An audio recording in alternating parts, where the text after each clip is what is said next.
Oh, Salvador, handa ka na ba para sa ating gamutan? Opo, Lolo Jose. Naihanda ko na rin po yung mga kagamitan natin. Mga halamang gamot na maaari natin gamitin. Ay, mabuti kung ganon. O tayo na, at baka tanghaliin tayo. Tsak na, marami ang magpapagamot sa atin sa kabilang baryo. Sige po, Lolo. Ako nang bahala magdala ng mga kagamitan natin. Tumungo sina Lolo Jose at Salvador sa kabilang baryo. Noong naroon na sila, sinimulan agad nila ang kanilang panggagamot. Marami ang nakapila para magbakasakaling malunasan ang kanilang mga karamdaman. At ang bawat isa sa mga pasyente ay may mga malalang sakit na espiritual. Salvador, akin na nga yung mga kagamitan sa pagtatawas. Ito na po, Lolo. Ako na po maglalagay ng planggana rito. Sandali lang po. Ay, paupuin mo na rito sa upuan yung unang pasyente, ha? Sige po, Lolo. Tatawagin ko na po. Tinawag ni Salvador ang naunang pasyente na nakapila. Pagkaupo pa lang ng pasyente, nangisay ito at nagsimulang manlisik ang kanyang mga mata. Alam agad na matanda na sinasapian yon, kaya hindi na siya gumamit pa ng tawas. Umusal na lang si Lolo Jose ng orasyon para matawag ang elementong nakasapi sa kanya. Sino ka? Anong dahilan mo para sapian nito? Sagat! Ayaw po magsalita ah. Sige, tingnan natin kung ano magagawa mo. Sige, Salvador. Subukan mong ipitan ng digdom anghang ang daliri ng taong ito. Tingnan lang natin kung hindi manggalaiti ang elementong nasa loob ng katawan niya. Ito na po, Lolo Jose. Ngayon, sabi mo sa amin kung sino ka at kung anong pakay mo sa taong ito. Ayaw mo pa rin magsalita ah. Anong gagawin natin ngayon dito, Lolo? Alam mo na kung anong manararapat dyan. Sunugin ang elementong yan at nang hindi na makapanakit pa ng iba. Diyos ng anihan. Diyos na pumupugot ng ulo ng ibang Diyos na kinatatakutan ni Lucifer. Puksain ang masamang elemento dito. Puksain ang masamang elementong ito. Umihip ng isang beses si Salvador sa kanyang daliri. Nagsimula nang magwala ang pasyente. Nagmakaawa siyang huwag gagawin kung anumang binabalak ni Salvador sa kanya. Ngunit hindi siya pinakinggan ng alalay ni Lolo Jose. Inilapat ni Salvador ang kanyang daliri sa leeg ng pasyente at ginilitan siya hanggang sa tuluyang maging kalmado. Magaling, Salvador.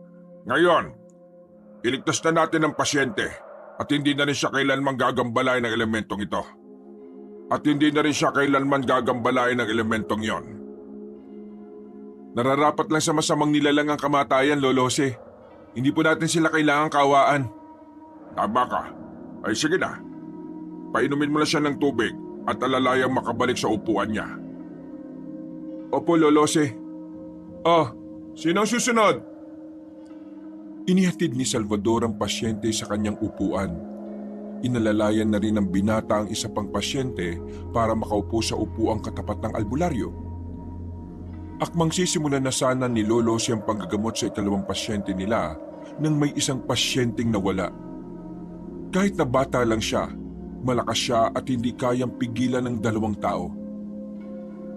Salvador, siya ang unahin mo. Baka kung ano na nangyayari dyan. Sige po. Mga kapatid, tulungan niyo ako. At nang maiupo natin yan dito. Pasensya na. Kahit na ikaw sana ang susunod sa pila kailangan natin siyang unahin ha. Sige na, Salvador. Malamang kung hindi isang demonyong nakasapi dyan baka isang aswang ang gumagambala sa kanya. Tulong naman oh. Sige, akayin natin para makaupo siya sa upuan. Pagkaupo ng pasyente, tumawa ito ng malakas. Nagsimula na rin itong umangil at animoy mabangis na hayop. Itinuturo nito ang albularyo habang nagsasalita ng kung ano. Ikaw, Jose! Tagal ko nang gusto na makaharap ka. Darating ang araw at magkikita rin tayo. Sino ka? Ano ang pakay mo sa katawang ito? Lumayan mo siya at huwag mo na siyang gambalain pa. Huwag mo akong utusan. Kukunin ko ang katawang ito sa ayaw at sa gusto mo. Hindi ako papayag. Magkakamatayan muna tayo.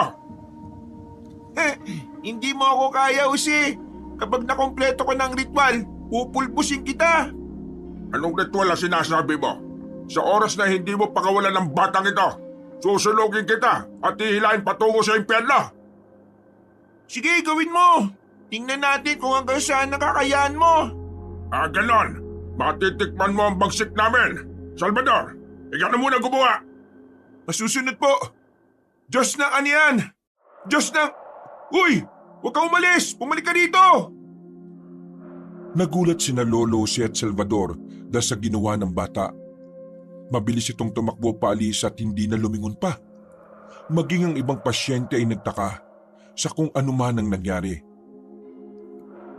Hayaan na lang natin siya. Hindi na rin magagawa ng aswang na yun ang gambalayan ng bata. Ako nang bahala ron. Ano pong gagawin nyo? Palalaman mo rin sa susunod. Sa ngayon, ipagpatuloy muna natin ang ating panggagamot. Marami pa ang ating pasyente. Sige po. Sino nang nasa pila kanina bago ang bata? Lumapit ka na dito. Pasensya na po kayo ha. Kinailangan sana kasi ng bata ang agarang panggagamot eh. Sige na. Umupo ka na rito at nang matukoy natin ang iyong karamdaman. Nang makaupo na ang pasyente, sinimulan nila ang gamutan. Dahil barang sanhi ng pagkakasakit nito, medyo natagalan ang panggagamot nila rito. Bunsod ng may katagalan ng gamutan nila, inabot na ng gabi sina Lolo Jose at Salvador. Ganun pa man, minabuti pa rin nila ang umuwi sa kanilang baryo at doon na magpahinga. Saan po kayo nagpunta yung batang yun, no? Hindi ko alam. Ewan ko nga ba kung bakit tumakbo siya. Malamang kontrolado na talaga ng aswang ang kanyang katawan. Pero paano po kung may masamang mangyari sa kanya, Lolo Jose? Walang masamang mangyayari sa kanya. Tinigal po ko ang aswang nung tumakbo siya. Paniguradong itinigil na rin niya ang pangangambala sa bata. Kaya pala, kampante po kayo Oo, alam mo naman, kailangan din nating magkaroon ng alas laban sa mga masasamang nilalang. Kaya ikaw, dapat alam mo kung ano ang dapat mong gamitin sa bawat pagkakataon, ha? Opo, tatandaan ko pong sinabi nyo.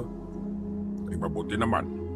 O sige na, bilisan natin ang paglalakad at nang makauwi na tayo. Sabay ka na matulog at bukas ka na umuwi, ha? Sige po, Lolo Jose. Kung yan ang gusto nyo, yan ang susundin ko. Ay siya nga pala. Wala bang mga balita patungkol sa mga pananalasa ng aswang o kung ano man dito sa bayan natin? Wala naman po. Bakit nyo po naitanong, Lolo?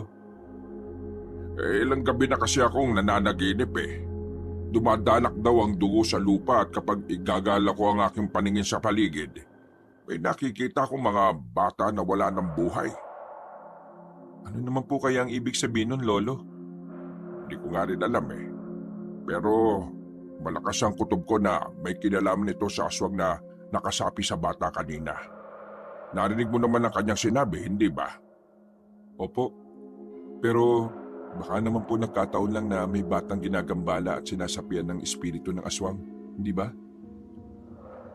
Hindi ko alam. Huwag naman sanang ipaintulot ng Diyos na mangyari ang panaginip ko. Sana nga po, Lolo. Sana nga po. Ritual ng padalugo. Natatandaan ko na. Hindi kaya may kinalaman ng ritual ng padalugo sa aking naging panaginip? At hindi kaya ang aswang na nakasapi sa bata ang gagawa nun? Baka nga po. Tsaka yun ang sabi ng nakasaping aswang kanina, di ba? Pakiramdam ko nagbabanta siya kung ganon, kailangan natin maganda. Hindi natin alam kung kailan mananalasa ang mga aswang dito sa kanayunan. Opo. Ngunit ano naman ang gagawin natin kung aatake sila rito sa atin? Ano pa nga ba? Di labanan natin sila. Hindi ako papayag na may masaktan sa ating kababayan dahil lang sa pansarili nilang interes. Dahil sa haba ng kanilang pag-uusap, hindi nila namalayang nakarating na sila sa kanilang baryo. Magpapatuloy na sana sila sa kanilang paglalakad nang biglang natigilan si Lolo Jose. Sandali. May nararamdaman akong ibang presensya sa paligid. Ano po bang ibig niyo sabihin, Lo? May nakaabang sa atin dito. Ihanda mo ang sarili mo. Mukhang mapapalaban tayo ah. Sige po, Lolo Jose. Hinugot nilang dalawa ang kanilang itak at nagpatuloy sa pagbaybay ng daan. Makaraan ng ilang minuto, nakarinig sila ng pag-angil. Sinipat nila ang bandang unahan at nakita nila ang isang malaking aso na nakatayo roon. Nasabi ko na nga ba eh. Aswang yan. Ano pong gagawin natin? Patayin na lang kaya natin siya gamit ang orasyon? Wag. Kailangan malaman natin kung ano ang pakay niya. Kapag lumaban siya, gamitan muna natin ang pisikal na abilidad. Kapag hindi kaya, alam mo na kung ano ang dapat natin gawin. Sige po, Lolo Jose. Ako na po maunang maglakad at baka biglang sumugod yan eh. O siya, tayo na. Huwag mong ililis sa mga mata mo dyan sa aswang na yan. Ako naman ang magbabantay rito sa likuran. Umusad ang dalawa hanggang sa ilang dipan na lang ang kanilang layo sa aswang. Umangil ang nilalang at mas naging mabalasik ang kanyang muka. Sa isang pagkisap ng mga mata ni na Lolo Jose, umatake siya sa kanilang dalawa. Lolo, ako na pong bahala. Kaya ko na po ito. Hindi, tutulong ako. Kailangan mapatay natin ang aswang na yan. Baka nga ibang inaabangan niya. At nagkataon lang na nandito tayo. Sige po, pero mag-iingat kayo. Oo na. Oh, ayan na siya. Umilag ka, Salvador. Naging mabilis ang pagsugod ng aswang kay Salvador. Agad naman siyang nakaiwas sa pag-atake ng aswang. Kaya dumiretso ang nilalang sa matandang albularyo. Hindi naman natinag si Lolo Jose at nilabanan niya ang aswang gamit ang kanilang itak. Iniisip mo bang hindi kita kaya dahil matanda na ako? Ha? Nagkakamali ka. Ang dapat sa mga kagaya mo, mamatay! Ang galing! Hindi ko akalaing mahusay pala kayo sa pakikipaglaban. Aba, hindi mo lang alam. Ako ang pinakamabagsik na manunugis sa mga aswang noon, nung kabataan ko. Iba ka talaga, Lolo Jose. Ang tindi mo. Ilang beses na nataga ni Lolo Jose ang aswang. Dahil kargado ng dasal ang kanyang itak, mabilis na humina ang nilalang hanggang sa tuluyan na itong nabuwal sa lupa. Agad ding nilapitan ni Salvador ang aswang at inabangan ang muling pagtayo nito. Tuluyan mo na ang aswang na yan, Salvador. Kapag hinayaan natin siyang mabuhay ay gaganti pa yan. Pero kawawa naman siya, Lolo. Huwag kang maawa dyan. Kung pababayaan natin siya, tiyak na tayo ang magiging kawawa. Sige na, pukutan mo ng ulang aswang. Ayoko po. Kayo na lang, Lolo Jose. Ay nako, hindi pa nga talaga buo ang loob mo. O sige na, ako nang gagawa. Pupugutan na sana ni Lolo Jose ang aswang, ngunit gumalaw ang nilalang at sinubukan pa niyang tumayo. Naging alerto naman si Salvador at agad na sinipa sa tiyan ng aswang. Naging rason ito para mabuwal ulit siya. Ha, susubukan mo pang manlaban ha? Pupugutan na kita ng ulo. Walang karapatan ng mga kagaya mo na mabuhay rito. Sige na po, baka manlaban ulit yan. Nga pala, ay teka, atulang ko nito na kamatayan. Iniangat ni Lolo Jose ang kamay niya na may hawak na itak saka walang pagdadalawang isip na tinaga sa lieg ng aswang.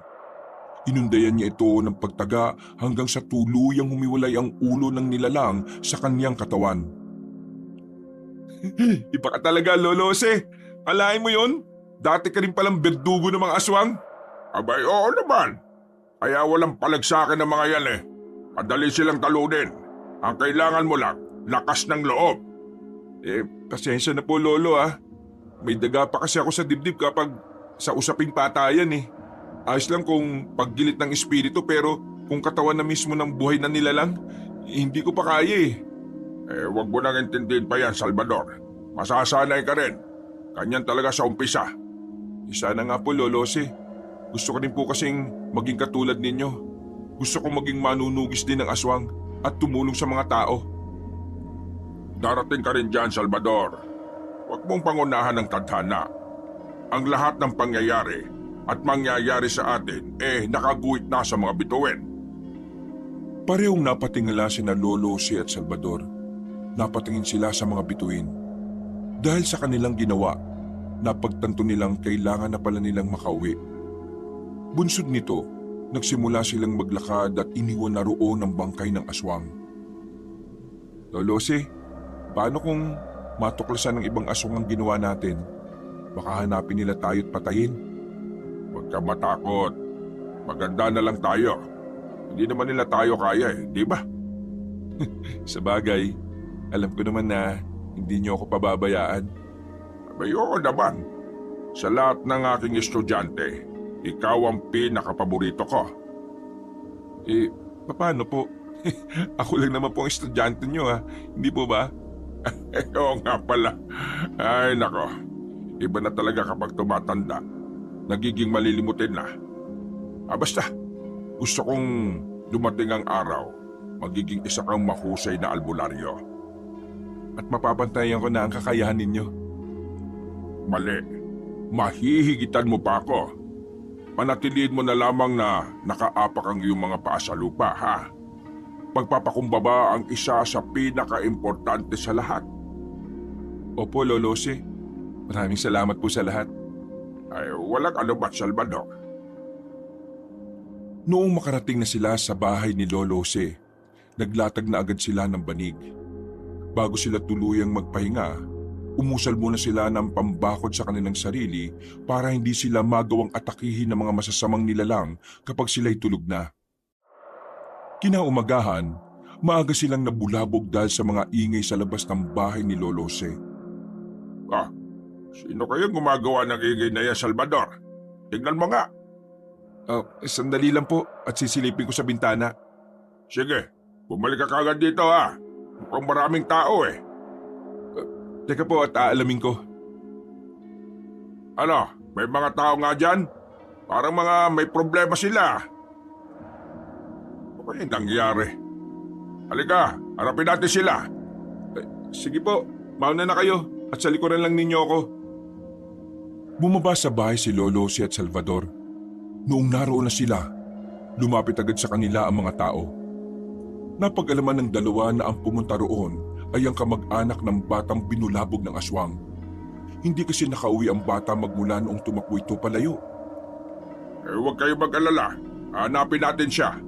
Hindi naman siya siguro nakakalayo rito.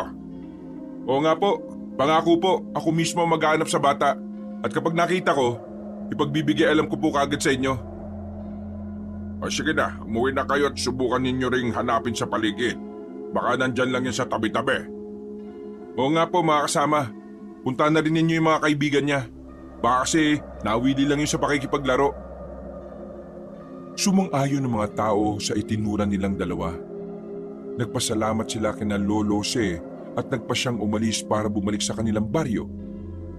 Tinanaw na lang sila ng dalawa habang papalayo. Salvador, subukan mo hanapin ang bata, ha? Mas maigi kung tulungan natin sila. Huwag na po kayong tumulong, Lolo Jose. Ako na pong bahala. Diyos ko, huwag na ba sanang mangyari ang masamang kutob ko? Ano po bang ibig niyo sabihin? Malakas kasi ang hinala kong tuluyan na siyang kinuha ng mga aswang. Diyos ko, kailangan kong gumalaw kagad ng mahanap siya. Malamang konektado rin po ito sa naging panaginip niyo. Yan nga ang aking inaalala Baka ka ako nagsasagawa na talaga ng ritual yung mga aswang. Ano naman po yung posibleng rason niya ng pagsasagawa ng padalugo? Malamang, gusto ng pinuno ng mga aswang na makakuha ng karagdagang kapangyarihan. Maaring gamitin ang ritual na yan para maging mas mayaman ang isang tao. O kung hindi man mas maging kilala. Pero hindi po ba gawain sa kaliwa ang ritual na yan? Oo. Kaya nga hindi madali yan at kailangan ng alay. Malamang, mga bata ang napili ng aswang. Di maaari. Kailangan natin mapigilan ng pinuno ng mga aswang. Teka, saan kaya naglulungga ang mga nilalang na yan? Alam ko kung saan. Pero bago tayo gumalaw, hanapin muna natin yung batang nawawala. Sana makita mo at nang hindi na lumala pa ang sitwasyon. Opo, Lolo Jose. Ngayon din mismo. Aalis ako para hagilapin ang bata. Pumasok ulit silang dalawa sa bahay ng albularyo. Nang naroon na sila, inihanda ni Salvador ang kanyang kagamitan. Habang nililigpit niya ang kanyang mga gamit, Mag-iingat ka Salvador ha. Kung may problema, bumalik ka kagad dito sa bahay. "Opo, Lolo Jose, babalik din ako kagad rito sa susunod na araw." Mabuti kung ganon. Sige na, patnubayan ka nawa ng Diyos sa iyong pag-alis. "Salamat po, Lolo Jose. Sige po, mauna na po ako." Sige, ingat. Huwag mo rin kalilimutan ng mga itinuro ko sa iyo ha. "Opo." Nang makababa si Salvador sa bahay ni Lolo Jose, tinanaw na lang siya ng matanda. Hindi rin naiwasan ni Lolo Jose ang makaramdam ng kakaiba habang pinagmamasdan ng kanyang estudyante. Pakiramdam niya, may masamang mangyayari. Kaya nagdasal siya ng taimtim para gabayan si Salvador ng mga espiritu at maging ng kanilang mga kaibigang elemento. Dahil mag-isa na lang siya sa kanilang bahay, minabuti ni Lolo Jose na abalahin ang kanyang sarili sa pag-asikaso ng mga tanim niyang gulay. Nasa kalagitnaan siya ng pagbubunot ng damo nang makarinig siya ng yabag na papalapit sa kanya. Magandang araw po. Ako nga pala si Locusta. Oy, magandang araw naman. Ano ang sadya natin? Maaari bang makaingin ng tubig na inumin? Nauuhaw kasi ako eh. Pwede ba? Ay, oo naman. Para yun lang eh. Halika sa loob ng bahay. Baka nagugutom ka rin. May nilagang kamote pa ako ron.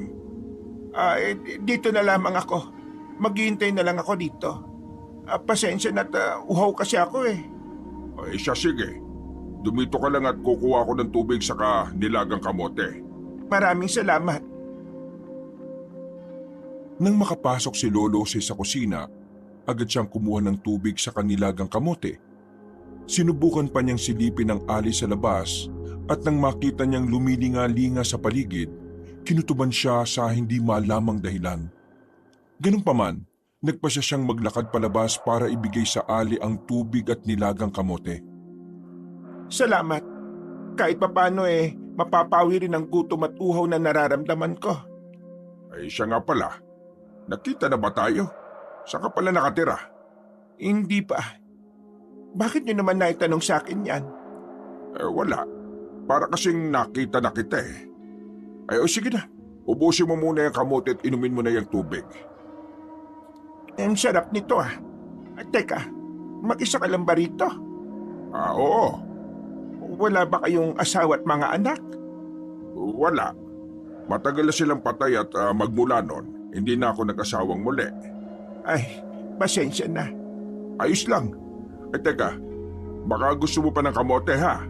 Ay nako, busog na ako. Salamat at nawala ang uhaw sa kagutom ko. Walang anuman. Basta kailangan ng tulong ng aking kapwa. Handa ako palagi. Ay, teka. Mauna na ho ako. May pupuntahan pa kasi ako eh. Sige, mag-iingat ka. Habang naglalakad palayo ang ali, pinagmasdan siya ni Lolo Jose. Napakamot noo ang matanda at pakiramdam niya may mali roon. Sinikap niyang alamin ang bagay na bumabagabag sa kanyang isipan. Ngunit parang may humaharang na enerhiya sa kanya. Dahil dito, bumalik na lang siya sa loob ng kanyang bahay at minabuting magpahinga na lang muna. Tuluyan na rin siyang nakatulog at gabi na noong siya'y maalimpungatan dahil sa mga pagkatok. Lolo Jose! Nandito na po ako! Pumasok ka, Salvador. Bukas yan. Sige po, Lolo Jose. Papasok na lang po ako. Dumiretso ka na rin dito sa silid at nandito ka. Nung makarating si Salvador sa silid ni Lolo Jose, nakita agad na matanda na iba ang ekspresyon ng mukha nito. Medyo balisa ito at animoy may kung anong pinoproblema. "Lolo Jose, may masama akong balita sa inyo." Iyan ba ang pinoproblema mo, Salvador? Ano ba yan? "Opo, hanggang ngayon kasi hindi pa rin nakikita yung nawawalang bata. Tapos may nagsabi rin na may ilan pang kabataan ang nawawala. Pinaghahanap na rin sila ngayon ng kanilang mga magulang." Ismiyo, baka kung napano na sila. Ano pong gagawin natin, Lolo Jose?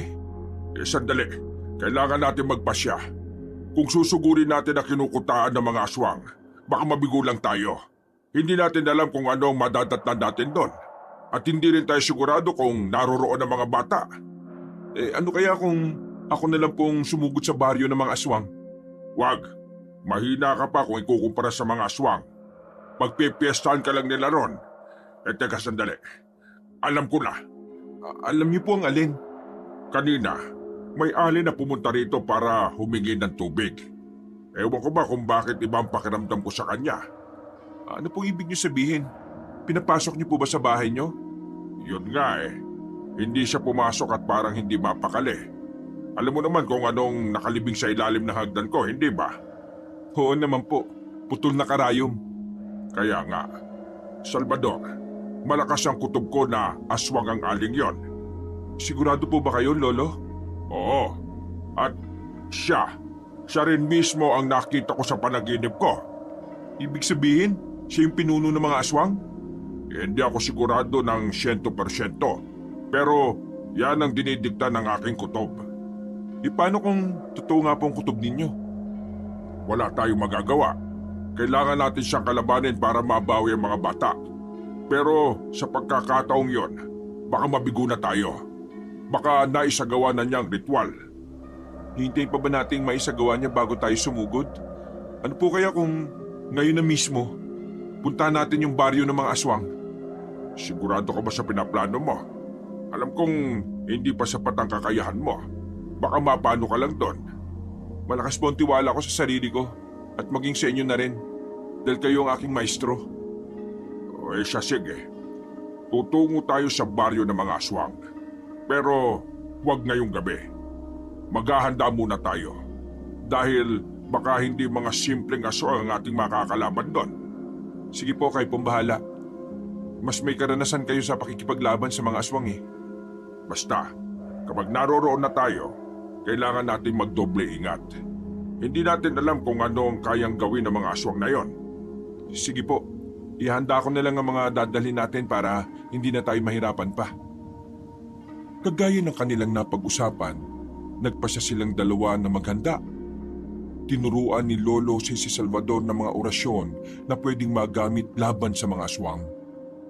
Dahil bihasa naman sa pakikipaglaban ng mano-mano si Salvador, hindi na siya tinuturuan pa ng matandang albularyo. Ilang linggo na rin silang nagganda hanggang sa mapagtanto ni Lolo Jose na handa na ang katawan at kaluluwa ng kanyang alalay. Ano, Salvador? Handa ka na ba? Opo, Lolo. Alam kong handa na talaga ako. Ngayon, magagawa ko ng makipaglaban sa mga aswang ng walang pagdadalawang isip. Mabuti kung ganon. O sige na, aalis tayo mamayang gabi at tutungo sa baryo ng mga aswang. Sige po, nakahandaan na rin naman ang ating kagamitan na dadalhin. O siya, magpahinga ka muna para may lakas ka mamaya. Paniguradong mapapasabak tayo sa labanan. Dahil kabilugan na pala ng buwan mamayang gabi. Napatango si Salvador sa kanyang maestro. Gaya ng sabi nito, minabuti na nga lang nilang magpahinga. Kinagabihan, inihanda nila ang kanilang sarili. Nagsagawa pa ng ritual si Lolo Jose para maging mas malakas ang kanilang loob at hindi madaling matalo ng mga aswang. May ipinahid din sila sa kanilang katawan para magkaroon sila ng tagabulag. O yan, kahit papano hindi na tayo madaling makikita ng mga aswang na nasa ating daraanan. Panandalian lang ito, kaya kailangan natin bilisan ng paglalakad. Maraming salamat, Lolo Jose. Tayo na po. Handaan na rin ako. Handaan na rin kasi ako. O siya, dalhin mo na ang mga gagamitin natin panlaban sa mga aswang. Ay siya nga pala, ako na magdadala ng aking buntot ng bagi. Sa iyo na yung itak. Sige po, ako na pong bahala rito. Nang tuluyan na nilang maihanda ang kanilang sarili, nagpasya na silang dalawa na umalis. Kampante silang walang haharang sa kanilang daraanan dahil nakapagpahid sila ng langis na may sabulag. Bilisan na lang natin ang ating paglalakad. Kailangang hindi tayo abutan ng hating gabi sa daan. Tsak na ngayon isasagawa ng pinuno ng mga aswang ang ritual ng padalugo. Kaya nga po, Lolo Jose, kabilugan pa naman ang buwan ngayon. Yan ang rason kung bakit tayo naghanda ng gusto. mas malakas sa mga aswang sa panahon na ito. Ramdam ko pong kaya nating silang gapiin. Matatalo natin ang mga yan. Sana nga, gabayan nawa tayo ng Diyos. Habang binabaybay nila ang daanan patungo sa liblib na baryo kung saan nakatira ang mga aswang, naging maingat sila. May mangilang-ilang nilalang silang nararamdaman pero isinuwalang bahala nila ito. Alam nila sa kanilang sarili na gumagana na ang kanilang sabulag, kaya kampante silang naglakad. Habang naglalakad patungo sa baryo ng mga aswang, sa hindi malamang dahilan, biglang nagkaroon ng pangitain si Lolo Jose patungkol sa kanyang alalay. Salvador, mas maigi siguro kung ako na lang muna ang pupunta sa baryo ng mga aswang. Po? Bakit naman po? Hindi ko alam kung tama ang aking kutob at nararamdaman. Pero nakikita ko sa iyo ang signos ng mga planeta. Signos po ng mga planeta? Hindi ba't may mga pangontra dyan? Oo, Salvador. Marami pero huli na ang lahat. Hindi nagkakamali ang aking pangitain. Kung ganun po, ano po mas maiging gawin natin? Wala akong ibang may papayo sa iyo kung hindi ang umuwi at sunugin ang iyong damit. Hanggat nasa labas ka, mangyayari talaga ang aking pangitain sa iyo. Pero paano po kayo?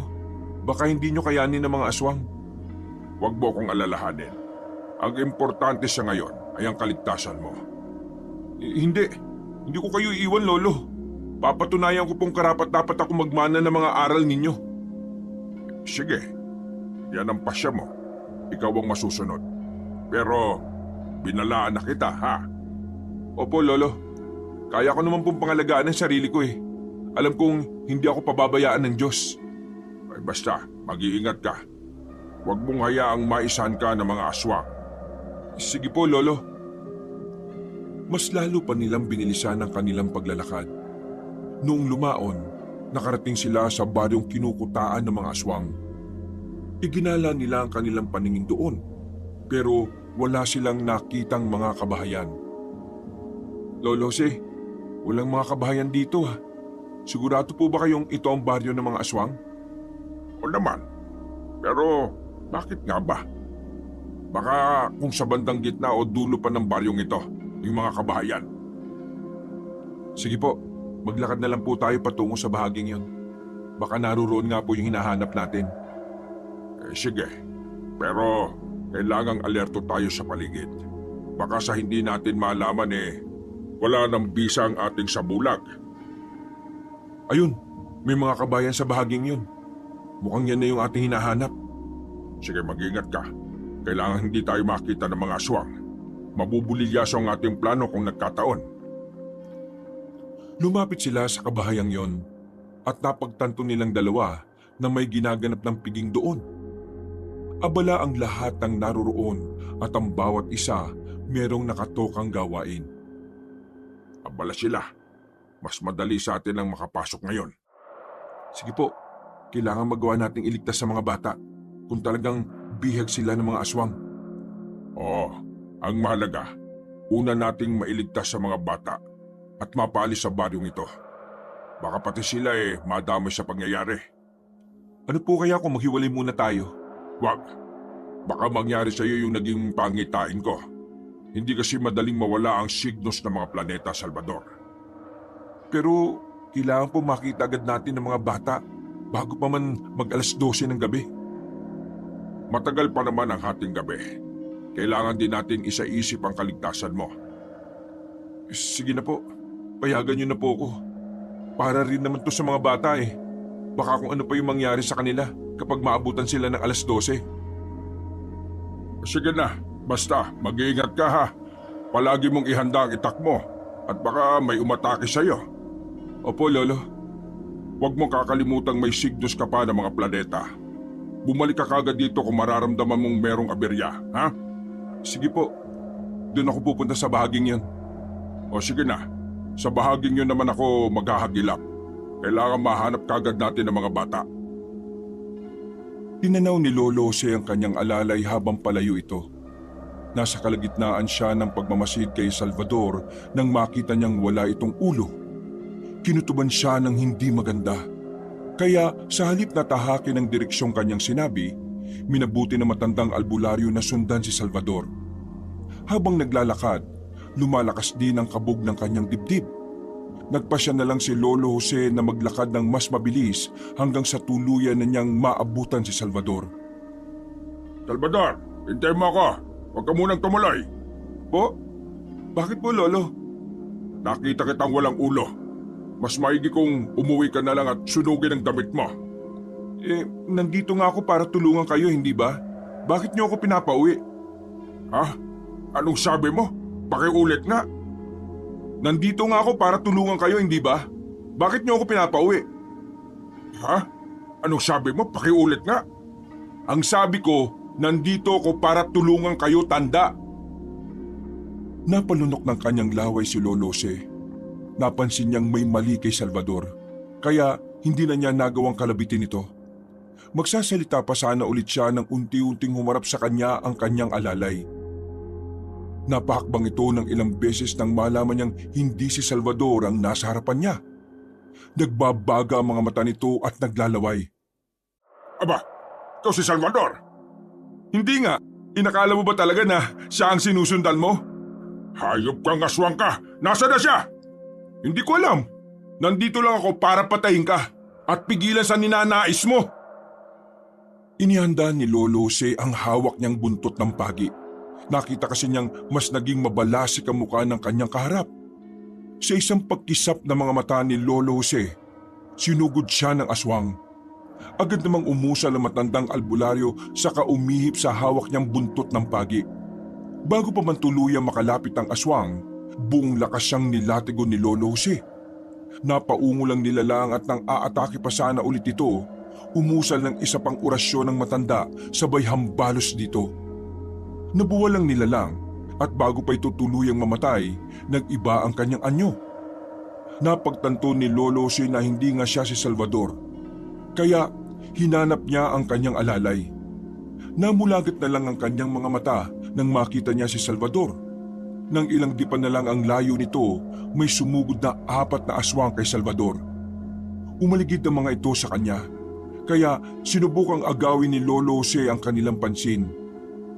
Ako ang harapin niyo at huwag niyang estudyante ko. Lolo Jose, akala ko po'y Sinundan kita rito dahil nakita ko kanina na wala kang ulo. Paniguradong mangyayari na kung ano man ang kapalarang nakaamba sa'yo. Kung gayon, mamamatay akong lumalaban, Lolo. Hindi ka mamamatay. May liligtas kita. Mag-ingat ka lang at tatagan mo ang loob mo. Bahala na, basta hindi kita iiwan dito, Lolo. Dito lang ako para tulungan ka. Napaangil ang mga aswang at ang dalawa sa kanila ay sumugod kay Lolo Jose. Umatake naman ang natitirang dalawa kay Salvador. Napailing na lang ang matanda at agad na iwinasiwas ang kanyang hawak na buntot ng pagi. Lumundag ang isang aswang sa kanya upang sana'y sunggaban siya. Ngunit bago pa man magawa ng aswang ang kung anumang gusto nito, hinambalos na niya ito ng hawak niyang buntot ng pagi. Dahil sa orasyong naikarga roon, tumilapon ng aswang at nangisay sa bandang unahan. Nakita naman ng isa pang aswang ang nangyari sa kanyang kasama at dahil sa galit nito, pagkapang siyang umatake kay Lolo Jose. Lolo Jose, mag-iingat kayo! Ako nang bahala nito. Itutulad ko ito sa kanyang kasama. Walang diyang mga aswang to ah. Lolo! Tulong! Sandali, tatapusin ko lang isang to. Nagpambuno sila Lolo Jose at ang aswang. Kahit pa na matanda na ang albularyo, hindi siya nagpatalo sa aswang. Nagganap siya ng pagkakataon hanggang sa magawa niyang latiguhin ito. Napaungol ang aswang at kagaya ng kanyang kasama nang isay ito. Bago tuluyang lumapit kay Salvador, ibinaling pa ni Lolo Jose ang kanyang pansin sa naunang aswang. Napailing na lang siya nang makitang wala na itong buhay. Ayong mga aswang, ako ang harapin niyo. Lolo, malalakas sila. Hindi ko sila kaya. Kaya mo yan. Magtiwala ka sa sarili mong kakayahan. Sige, lalapit ako riyan at ako ang haharap sa kanila. Sige po. Nung makita ni Lolo Jose na pinagtutulungan ng dalawang aswang si Salvador, lumapit siya roon at buong lakas na hinambalos ang isang aswang. Humarap pa ito sa matandang albularyo at binalak sana nitong sumugod. Ngunit bago nito magawa, nabuwal siya sa lupa at nawalan ng malay. Napakalakas talaga nitong buntot ng pagi nyo. Abay, oo naman. Kinargahan ko ito ng mga dasal mula sa matataas na aral. Sa katunayan, kaya ko rin katulad ng kidlat ang epekto nito sa mga aswang. Kung ganun po, subukan niyo sa aswang na ito. Mukhang magtatagumpay na siya sa pagkagat sa akin. Ganun ba? Sige, etong dapat sa mga kagaya niya. Umusal si Lolo Jose ng orasyon para tumawag sa kidlat na pumuksa kay Lucifer. Noong mausal na niya, umiip siya ng 3 beses sa buntot ng pagi. Nakita ng aswang na kumukuyo kay Salvador ang kanyang ginawa. Kaya lumundag ito para sugurin siya. Napangisi naman si Lolo Jose at walang awang nilatigo ang aswang. Napaungol yun at nanginig hanggang sa tuluyang sumabog. Maraming salamat, Lolo Jose. Siguro, kung wala ka nagtagumpay ang mga aswang na yun sa kanilang binabalak. Huwag mong intindihin yon. Ang importante, makita natin ang mga bata. Tama ang panaginip ko. Itong lugar na ito mismo ang nakita ko.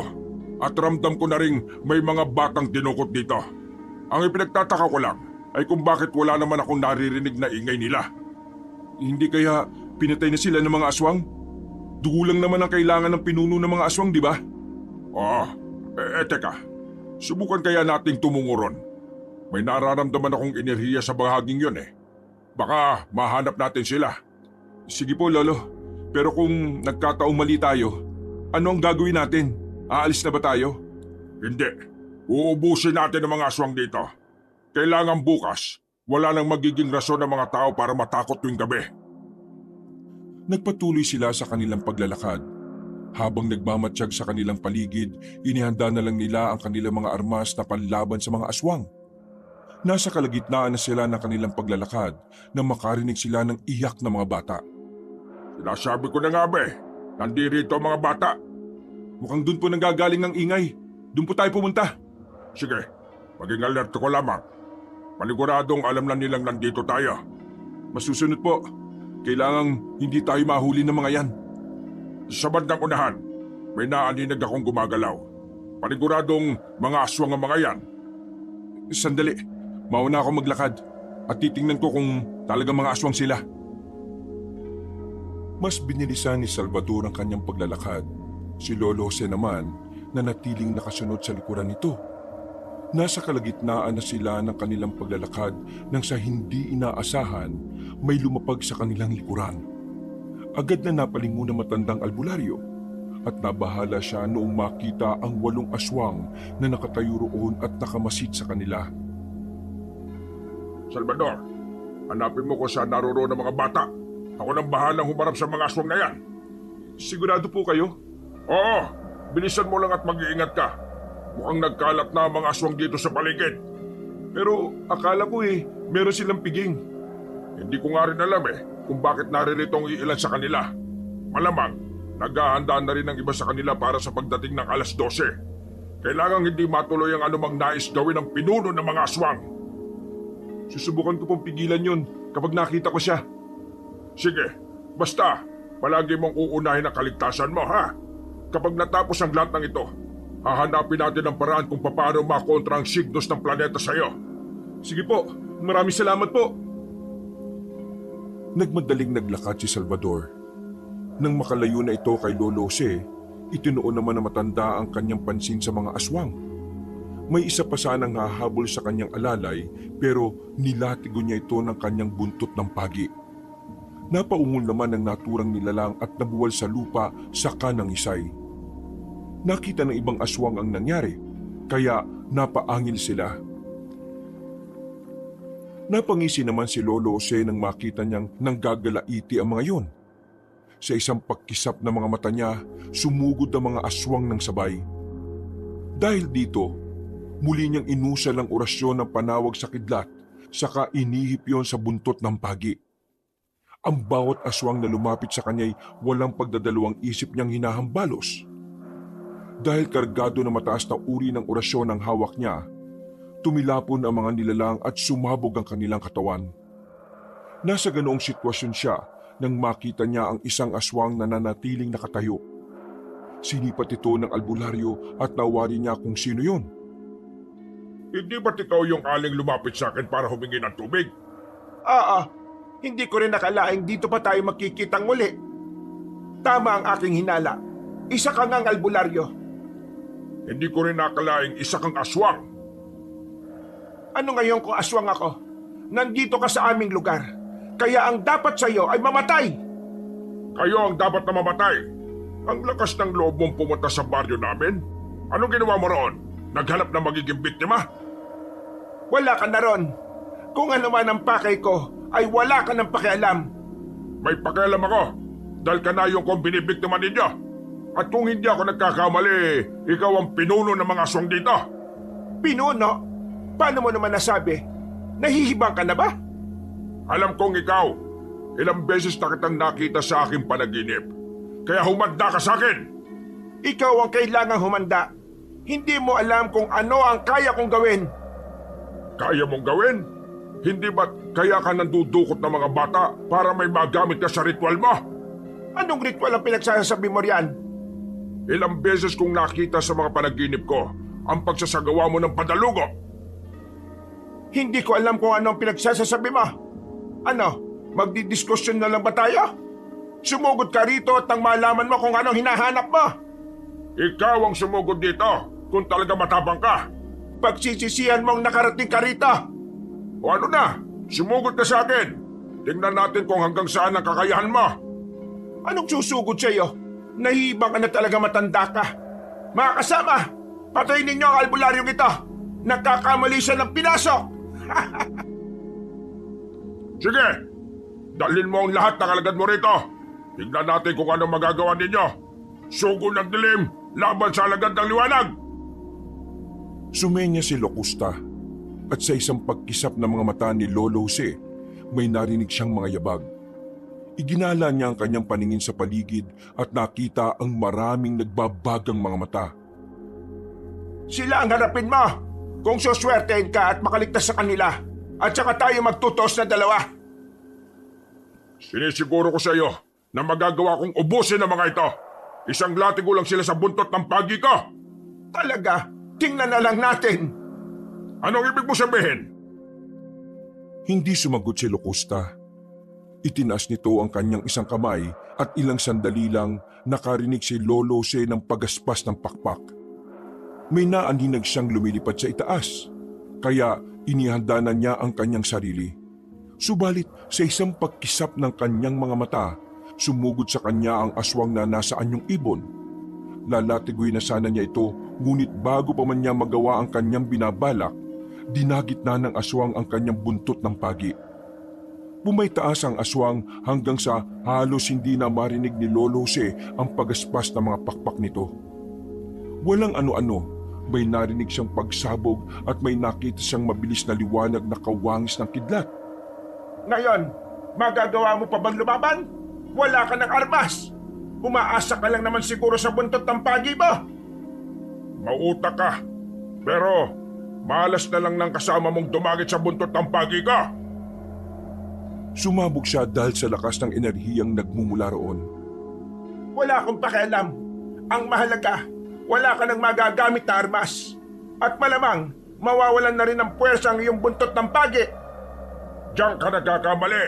Salita ng Diyos ang panlamang ko at maging ang aking pananalig sa Kanya. Ha! Tingnan na lang natin. Mga kasama, kayo na ang bahala sa matandang ito. Malapit ng maghating gabi. Kailangan kong may sagawa ang padalugo. Diyan ka natanda. Saan ka pupunta? Huwag kang maging duwag. Diyan ka na at sana'y makaligtas ka sa kanila. Pagkawika ni Locusta, mabilis siyang umalis nang hindi na lumilingon pa kay Lolo Jose.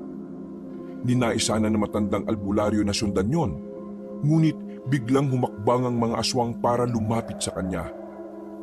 Umaligid sila sa kanya at ang bawat isa sa kanila ay humanda sa pag-atake. Ano ba hinihintay nyo? Sumugod na kayo!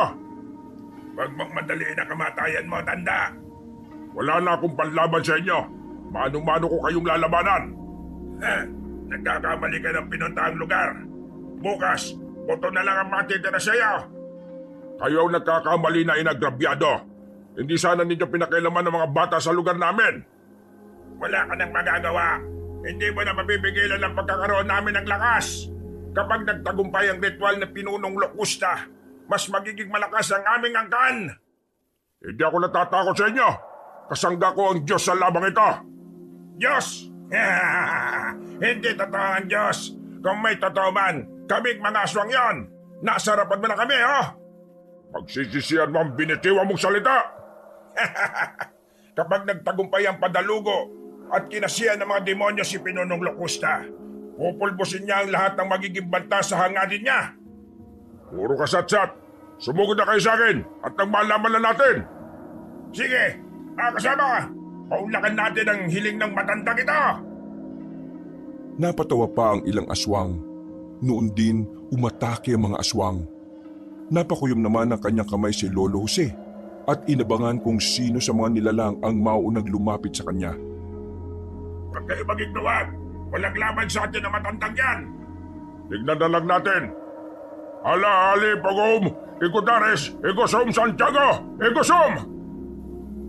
Kahit na naman gawin mo, baliwala yan. Tignan natin. Sige, sino mauna sa inyo? Labit! Napatawa ang ilang mga aswang. Humakbang ang dalawa sa mga yon at mabilis na umatake kay Lolo Jose. Hindi naman natinag ang dalawa at walang pagdadalawang isip na sinuntok ang isa sa dibdib. Napaungol siya at nabali ang tadyang nito. Sumugod din ang isa, kaya agad na sinuntok siya na matandang albularyo sa panga. Tumilapon siya sa mga kasama niya kaya napatras sa mga yon. Ano? Masakit ba ang panuntok ni Santiago de Galicia? Ulang pa yan. Ngayon, sino sa inyo susunod? Ay kayo nga ba't? Sumugod kayo. Huwag niyang bigyan ng pagkakataon na masuntok kayo niyan. Hali kayo! Maaaring matalo niyo ako sa lakas at liksi. Sinisigurado ko sa inyo na hindi niyo kaya ang karunungang pinanghahawakan ko. Gaya ng inutos ng isang aswang, lumusob ang 4 na aswang sa kinatatayuan ni Lolo Jose. Napangisin naman na matanda at ikinuyom ang kanyang palad. Susuntukin sana niya ang mga aswang, ngunit mabilis ang pagkilos ng mga ito. Nagulat na lang siya noon nang hawakan na siya ng 2 nilalang. Sinubukan naman ng 2 aswang na warakin ang tiyan na matanda. Hindi niyo ako kaya. Pakawalan niyo ako at nang malaman niyo kung anong hinahanap ninyo. Ano na? Warakin na ninyo ang tiyan na matandang yan. At nang matapos na ang problema kita, kailangan tayo ni Pinunong Locusta. Puputi muna ang uwak bago niyo magawa yan. Marami kayo, kaya ang lakas ng loob niyo. Pero, tingnan na lang natin kung saan kayo dadalhin ang tabang ninyo. Sige, wakwakin niyo na ang tiyan yan at lantakan ang mga laman-loob. Napaungol si Lolo Jose dahil sa ginawa ng mga aswang. Subalit dahil sa taglay niyang 7 antas ng kabal, hindi siya nagawang sugatan ng mga aswang. Noong makita ng matandang albularyo na kukuyugin na siya ng ibang mga aswang, nagpasya na siyang umusal ng tigalpo para manginig ang aswang at kabahan sa kanyang presensya. Napangisi na lang siya nang makitang nagsimulang maging balisa ang mga nilalang doon. Umusal siya ng salitang siya lang ang nakakaintindi. Sige, bubuhatin ko kayong 2 at tinatapod. Itong dapat sa inyo! Anong ginawa mo? Bakit nangiginig ang mga kalamnan namin at natatakot kami? Huwag kayo magpakapekto sa ginawa niya. Paslagin natin na matanda kita. Simple lang. Tinigalpo ko kayo. Bakit? Gusto ba ninyong tapusin na kagad natin to? Pwede ko namang gawin yon.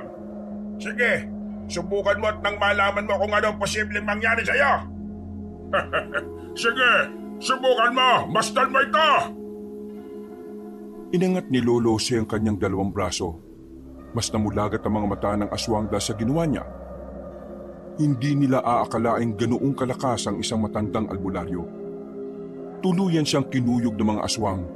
Ngunit ginamit niya ang katawan ng 2 nilalang at ibinagsak ito sa kanila. Nung magawa niya yon, lumundag ang lahat ng aswang na hindi nabagsakan at dinumog nila ito. Naging rason ito para mabuwal si Lolo Jose. Kahit na anong gawin din niya, Hindi niyo ako kaya. Kayong nararapat na ubusin. Malas lang talaga ninyo at ako ang inyong nakaharap. Ikaw ang malas, tanda. Hindi ka man namin masugatan. Magagawa ka pa rin namin patayin sa ibang paraan. At inakala mo bang papayag ako? Nag-orasyon si Lolo Jose sa kanyang kamao. Kasabay ng kanyang pagtayo, sinuntok niya ang bawat nilalang na maaabot ng kanyang kamao. Nagsitilapon sila. Kabilang na ang aswang na kumakausap sa kanya. Iginala ni Lolo Jose ang kanyang paningin sa paligid at nakaramdam siya ng takot nang maulinigan ang boses ni Salvador. Upang magawa niyang lipulin ng mga aswang na nakahandusay sa lupa, umusal siya ng orasyon para magtawag ng espiritual na kidlat. Ilang sandali pa, naaaninag niya ang mga kidlat na mula sa kalangitan. Napailing na lang siya nang makita ang kamatayan ng mga aswang na kumalaban sa kanya. Nagpasya si Lolo Jose na hagilapin na si Salvador, subalit nang makarating siya sa pinanggalingan ng boses, nakita niya si Salvador na nakahandusay sa lupa. Wakwak ang tiyan at nilalantakan ni Locusta ang kanyang mga laman loob. Hoy! Locusta! Walang iya ka! Anong ginawa mo kay Salvador? Magbabayad ka sa kalapastanganan mo ito! Gusto mo bang saluhan ako? Nakialam kasi siya sa aking gagawin. Kaya pinatay ko lang. Alalay mo pala. Demonyo ka! Pagbabayaran mo yung ginawa mo! Lubayan mo siya! Lulubayan ko siya. Pero ikaw naman ang aking lalantakan. Gusto kong matikman ang laman loob ng isang matandang albularyo. Mangyayari lang yan kapag natalo mo ako sa laban. Kung ganon, handa akong labanan ka na. Kahit ngayon mismo. Itinigil ni Locusta ang kanyang ginagawa. Tumayo siya at tumarap kay Lolo Jose. Nanginig naman ang buong katawan ng matandang albularyo. Nang makita niya ang kalagayan ng kanyang alalay na si Salvador, naalala niya ang signos ng planeta na nasa binata. Kaya napailing ito at nagsisisi. Bakit parang pasan mo ang mundo? Ang buong akala ko matapang katanda. Pagsisisihan mo ang ginawa mo kay Salvador. Kung ikaw ang tinutukoy ng signos ng mga planeta, sisiguraduhin kong mangyayari rin sa iyo ang ginawa mo sa kanya. Tingnan na lang natin. Yan ay kung magagawa mo akong talunin. Hindi mo ba nakakalahati ang mga tauhan ka? Wala akong pakialam. Kahit isang batalyon pa ang iharap mo sa akin, hindi ako matatakot. Sinabi mo yan, ha? Sige. Dahil malapit na ang 12:00, sila na muna ang bahala sa iyo. Umatungal ng malakas ang pinuno ng mga aswang. Ilang sandali pa, nakarinig ng maraming yabag ng paa si Lolo Jose. Iginala niya ang kanyang paningin sa paligid at nakita niya ang napakaraming anino. Napalunok na lang siya ng kanyang laway dahil wala siyang armas na pwedeng maging panlaban sa kanila. Dahil dito, umusal na lang siya ng orasyon sa kanyang kamao upang mag-ibayo pa ang lakas nito. Saan ka pupunta, Locusta? Ikaw palang duwag sa ating dalawa eh. Huwag mong takasan ang labang ito. Aalis ako para isang gawang padalugo. Bakit? Pipigilan mo ako? Hindi ka magtatagumpay sa gusto mo. Bago mangyari yan, papatayin muna kita. Nagkakamali ka. Nakahanda na ang mga bata. Nakalambitin na sila at sasahuri ko na ang kanilang dugo kung nagkataon. Magsisisi ka kung idadamay mo mga bata sa kahibangan mo. Hindi mo lang alam kung ano ang magiging epekto ng ritual mo. Wala akong pakialam. Diyan ka na. Pipigilan pa sana ni Lolo Jose si Locusta, ngunit umusad ang napakaraming aswang para sugurin siya. Napatawan na lang ang pinuno ng mga aswang habang paalis doon. Alam ni Lolo Jose na isasagawa na ng naturang aswang ang kanyang ritual. Kaya nabahala siya at ninais niyang habulin si Locusta. Ngunit dahil napakaraming aswang ang nakapaligid sa kanya, walang nagawa si Lolo Jose kundi ang ihanda ang sarili niya sa banta ng mga aswang. Walang ano-ano, lumundag ang isa sa mga aswang para sugurin siya. Nabasa naman ng matandang albularyo ang plano nito, kaya nang lalapag na ito sa kanyang harapan, walang agam-agam niyang sinuntok ito. Tumilapon ang nilalang at nang isa ito hanggang sa nawala na ng buhay. Nakita naman ng ibang aswang ang ginawa ni Lolo Jose kaya mas naging agresibo sila. Sabay-sabay silang umatake sa matandang albularyo. Bago pa man makausal ng kanyang dasal si Lolo Jose, kinuyog na siya ng mga aswang. Sinigurado nilang masusukol ito at wala nang magagawa. Ikaw pala ang albularyong sumugod dito, ha? Akala mo ba mapipigilan mo ang pagkuha ni Pinunong Lukusta ng kapangyarihan? Gagawin ko ang lahat para mapigilan kayo. Hindi ko papayagang mangyari ang inyong binabalak. Hindi papayagan? Ano pa ba ang magagawa mo? Sige, dalhin natin ang albularyo niyan sa harap ng ating pinuno. Ipapasaksi natin kung paano magkaroon ng mas malakas na kapangyarihan si Pinunong Locusta. Sige, at nang magawa ko siyang tapusin bago pa niya mapagtagumpayan ng ritual ng padalugo. Sige na, tignan natin kung may mararating niyang pagdaldal mo kapag maging matagumpay ang pagriritual ng aming pinuno. Huwag kayong umasa, hindi niyo alam kung gaano kahirap ang padalugo. Tatawanan ko lang kayo kapag nagkamali siya. May sasakripisyo ang inyong buhay. Wala akong pakialam. Ang importante, makuha ni Pinunong Locusta ang kanyang nais. Mga baliw, ginagamit lang kayo ng inyong pinuno. Hindi pa ba ninyo nahahalata ang mga ginagawa niya? Napakabobo ninyo! Umahimik ka na! Naririndi na ako sa boses mo. Sige na, dalhin natin to kay Pinunong Locusta. Ipapasaksi natin sa kanya ang pagbabago ng katauhan ng ating pinuno. Kinaladkad nila si Lolo Jose patungo sa kinaroroonan ni Locusta. Habang papalapit doon, iginala na matandang albularyo ang kanyang paningin. Nanlumo siya at nakaramdam na matinding galit nang makita niyang nakalambiti ng patiwarik ang 5 bata. May mga gilit ang kanilang leeg at tumutulo ang kanilang dugo. Samantala, naroroon din si Locusta at sinisimulan na niya ang ritual. Bastan mo tanda kung paano magkaroon ng kapangyarihan mula sa demonyong aming pinuno. Hindi ako papayag sa gusto ninyo. Gagawin kong lahat para mapigilan yan. Huwag ka nang pumalag. Pagkatapos niyan, ikaw ang kanya isusunod. Hindi mangyayari yan. Kahit kailan, hindi mananalo ang dilim sa liwanag. Gagawa ng paraan ng Diyos para malipol kayo. Walang magagawa ang sinasabi mong Diyos. Bastan mo ang nakabaligid kay Pinunong Locusta. Pakiramdaman mo. Hindi ako papayag. Uubusin ko kayong lahat. Muling umusan ng orasyon si Lolo Jose para magkaroon ng pambihirang lakas. Matapos niyang gawin ito, sinuntok niya ang mga aswang at ang bawat matamaan ng kanyang kamao ay nabubuwal sa lupa at ang iba ay napapaatras. Yan ang nararapat sa mga kagaya ninyo. Sige, bumangon kayo at muling umatake.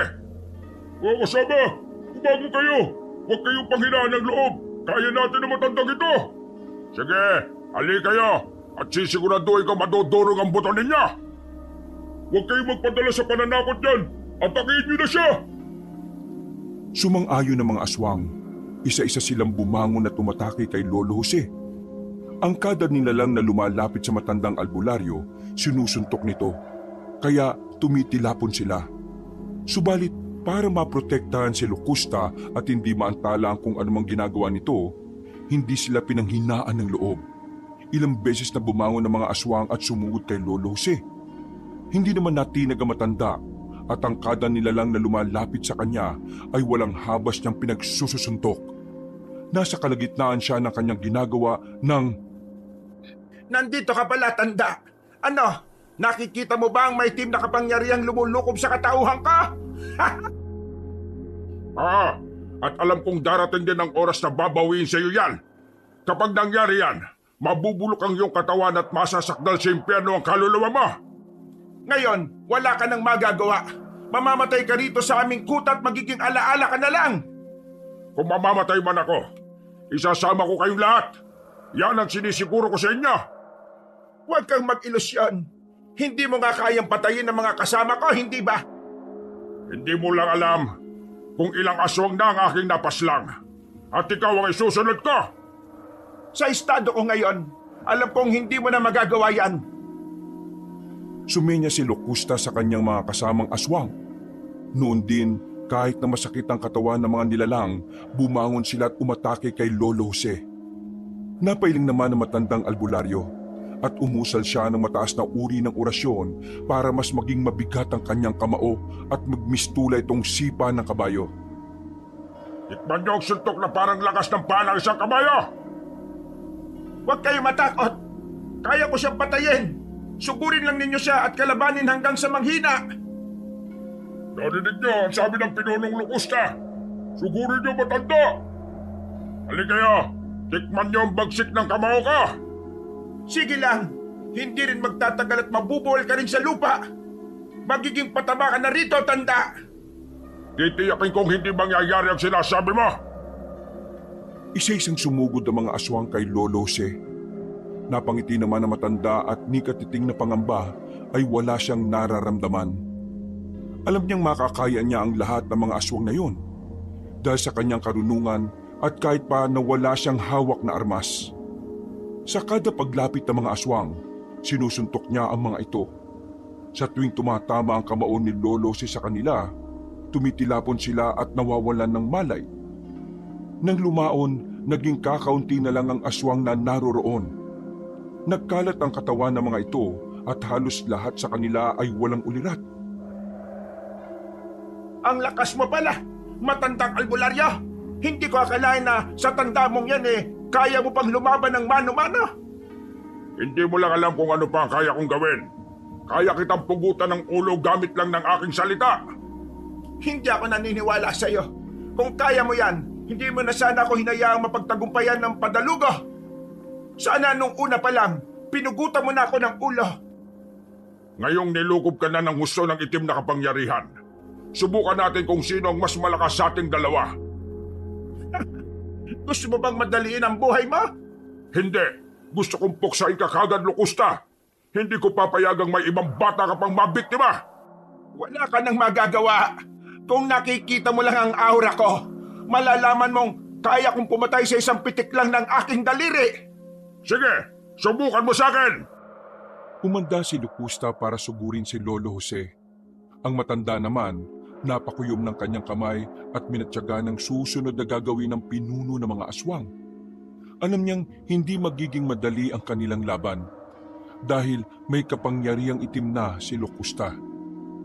Gayunpaman, hindi niya ipinahahalata sa aswang ang kanyang pangamba. Sa isang pagkisap ng mga mata ni Lolo Jose, umatake sa kanya ang aswang. Inilaga naman niya ito at para makaganti, sinuntok niya si Locusta. Nagpatuloy sila sa pagtatagisa ng lakas at liksi. Ngunit wala ni isa sa kanila ang nakakatama. Hindi ko inakalang mas malakas ka pala at mas maliksik kaysa sa aking inaasahan. Ikaw, malakas ka lang dahil sa naging ritual mo. Ginamit mo ang dugo at kaluluwa ng mga inosenteng bata para lang maging malakas. Wala akong pakialam. Kahit kaluluwa mo pa, kaya kong ialay sa demonyo para maging mas makapangyarihan ako. Pagsisisihan mo ang ginawa mong ito. Diyos na ang bahalang humusga sa iyo. Ikaw ang magsisisi dahil nang himasok ka rito. Ha, hindi ako nasisindak sa iyo, no? Ipinit ni Lolo Jose ang kanyang katawan. Susuntukin sana niya si Locusta, ngunit bago pa man niya magawa ang kanyang nais, sinakal na siya ng pinuno ng mga aswang. Ibinitin siya nito at mas lalo pang hinikpitan ang pagkakasakal sa kanya. Sinikap naman na matanda ang makawala, ngunit unti-unti siyang nanghina.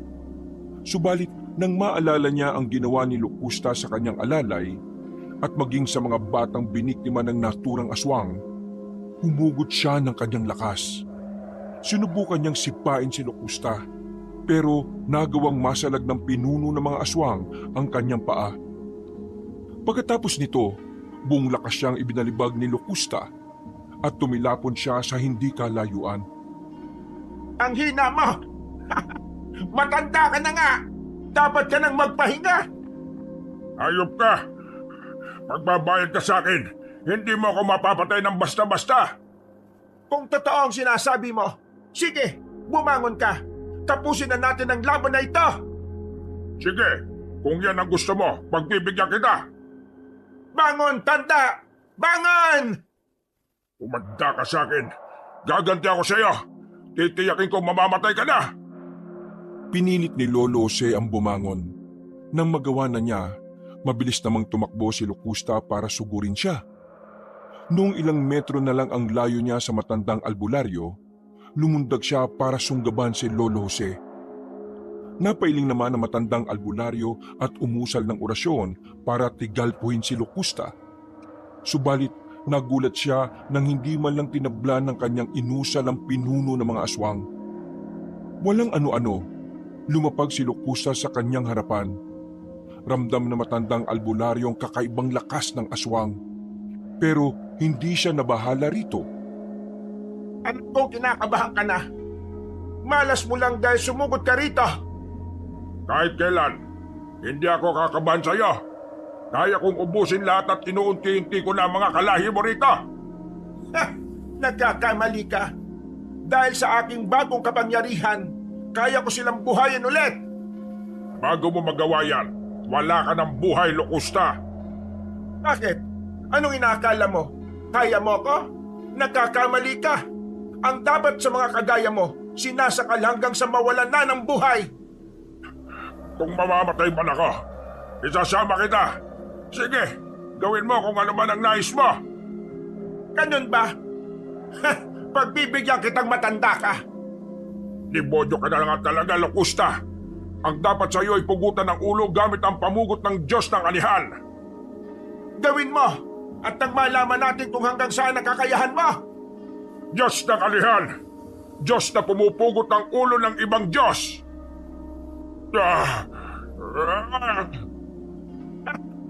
Sige, ituloy mo. Ito ang dapat sa'yo. Tingnan natin kung hindi madurog ang mga buto mo. At sa iyong pagbagsak, natitiyak kong pagpipiestahan ka na ng mga aswang na muling nabuhay. Nagpumiglas si Lolo Jose. At dahil masumigpit pa ang pagkakasakal sa kanya, hindi na niya naituloy ang pag-usal ng pamugot ng Diyos ng Anihan. Napalakak na lang si Locusta at bago pa man magtagumpay si Lolo Jose, ibinalibag na niya ito. Pagkabaksak na matanda sa lupa, napaungol siya at napasapo sa kanyang balakang. Halos hindi siya makagalaw dahil sa lakas ng pagkakatilapon niya. Ilang sandali pa, nakarinig siya ng pag-ungol. Iginala niya ang kanyang paningin sa paligid at namilog ang kanyang mga mata nung makita niyang bumabangon ng mga aswang na wala ng buhay at pasuray-suray itong naglakad. Walang ano-ano, nakita niya ang kanyang buntot ng pagi, kaya kahit sobrang sakit ng kanyang katawan, gumapang siya para makuha ito. Ano pang hinihintay nyo? Bilisan nyo at atakihin nyo matandang yan. Ipakita nyo sa akin kung gaano kayo kalakas. Isa ka ng alagad ng dilim. Bumuhay ka ng mga patay para lang magamit ang mga yan laban sa akin. Oo, at ipagdasal mo na lang ang iyong kaluluwa. Kahit na hindi tayo maglaban, alam kong kaya kang patayin ng mga amalanhig. Diyan ka nagkakamali. Hindi ako papayag sa gusto mo mangyari. Nang makuha na ni Lolo Jose ang buntot ng pagi, sinikap niya ang makatayo. Habang ginagawa niya ito, pinagtatawanan pa siya ni Locusta. Nang tuluyan na siyang makatayo, hinawakan niya ng maigpit ang buntot ng pagi. Inihanda niya ito dahil papalapit na ang mga aswang na muling nabuhay.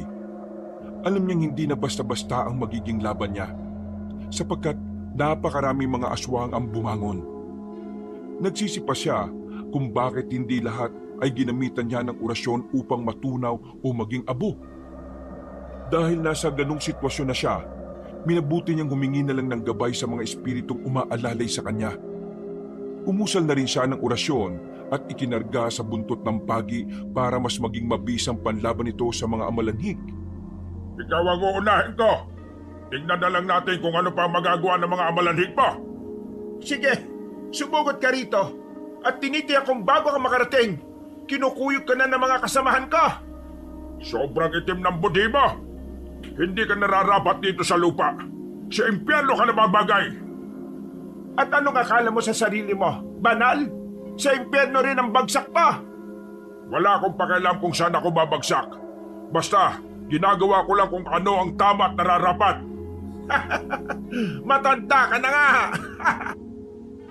Mabilis na humakbang si Lolo Jose para sugurin ang pinuno ng mga aswang. Subalit noong medyo malapit na siya sa kinatatayuan ng aswang, may humawak sa kanyang paa. Napayuko siya at nakita niya ang dalawang kamay na nakakapit sa kanya.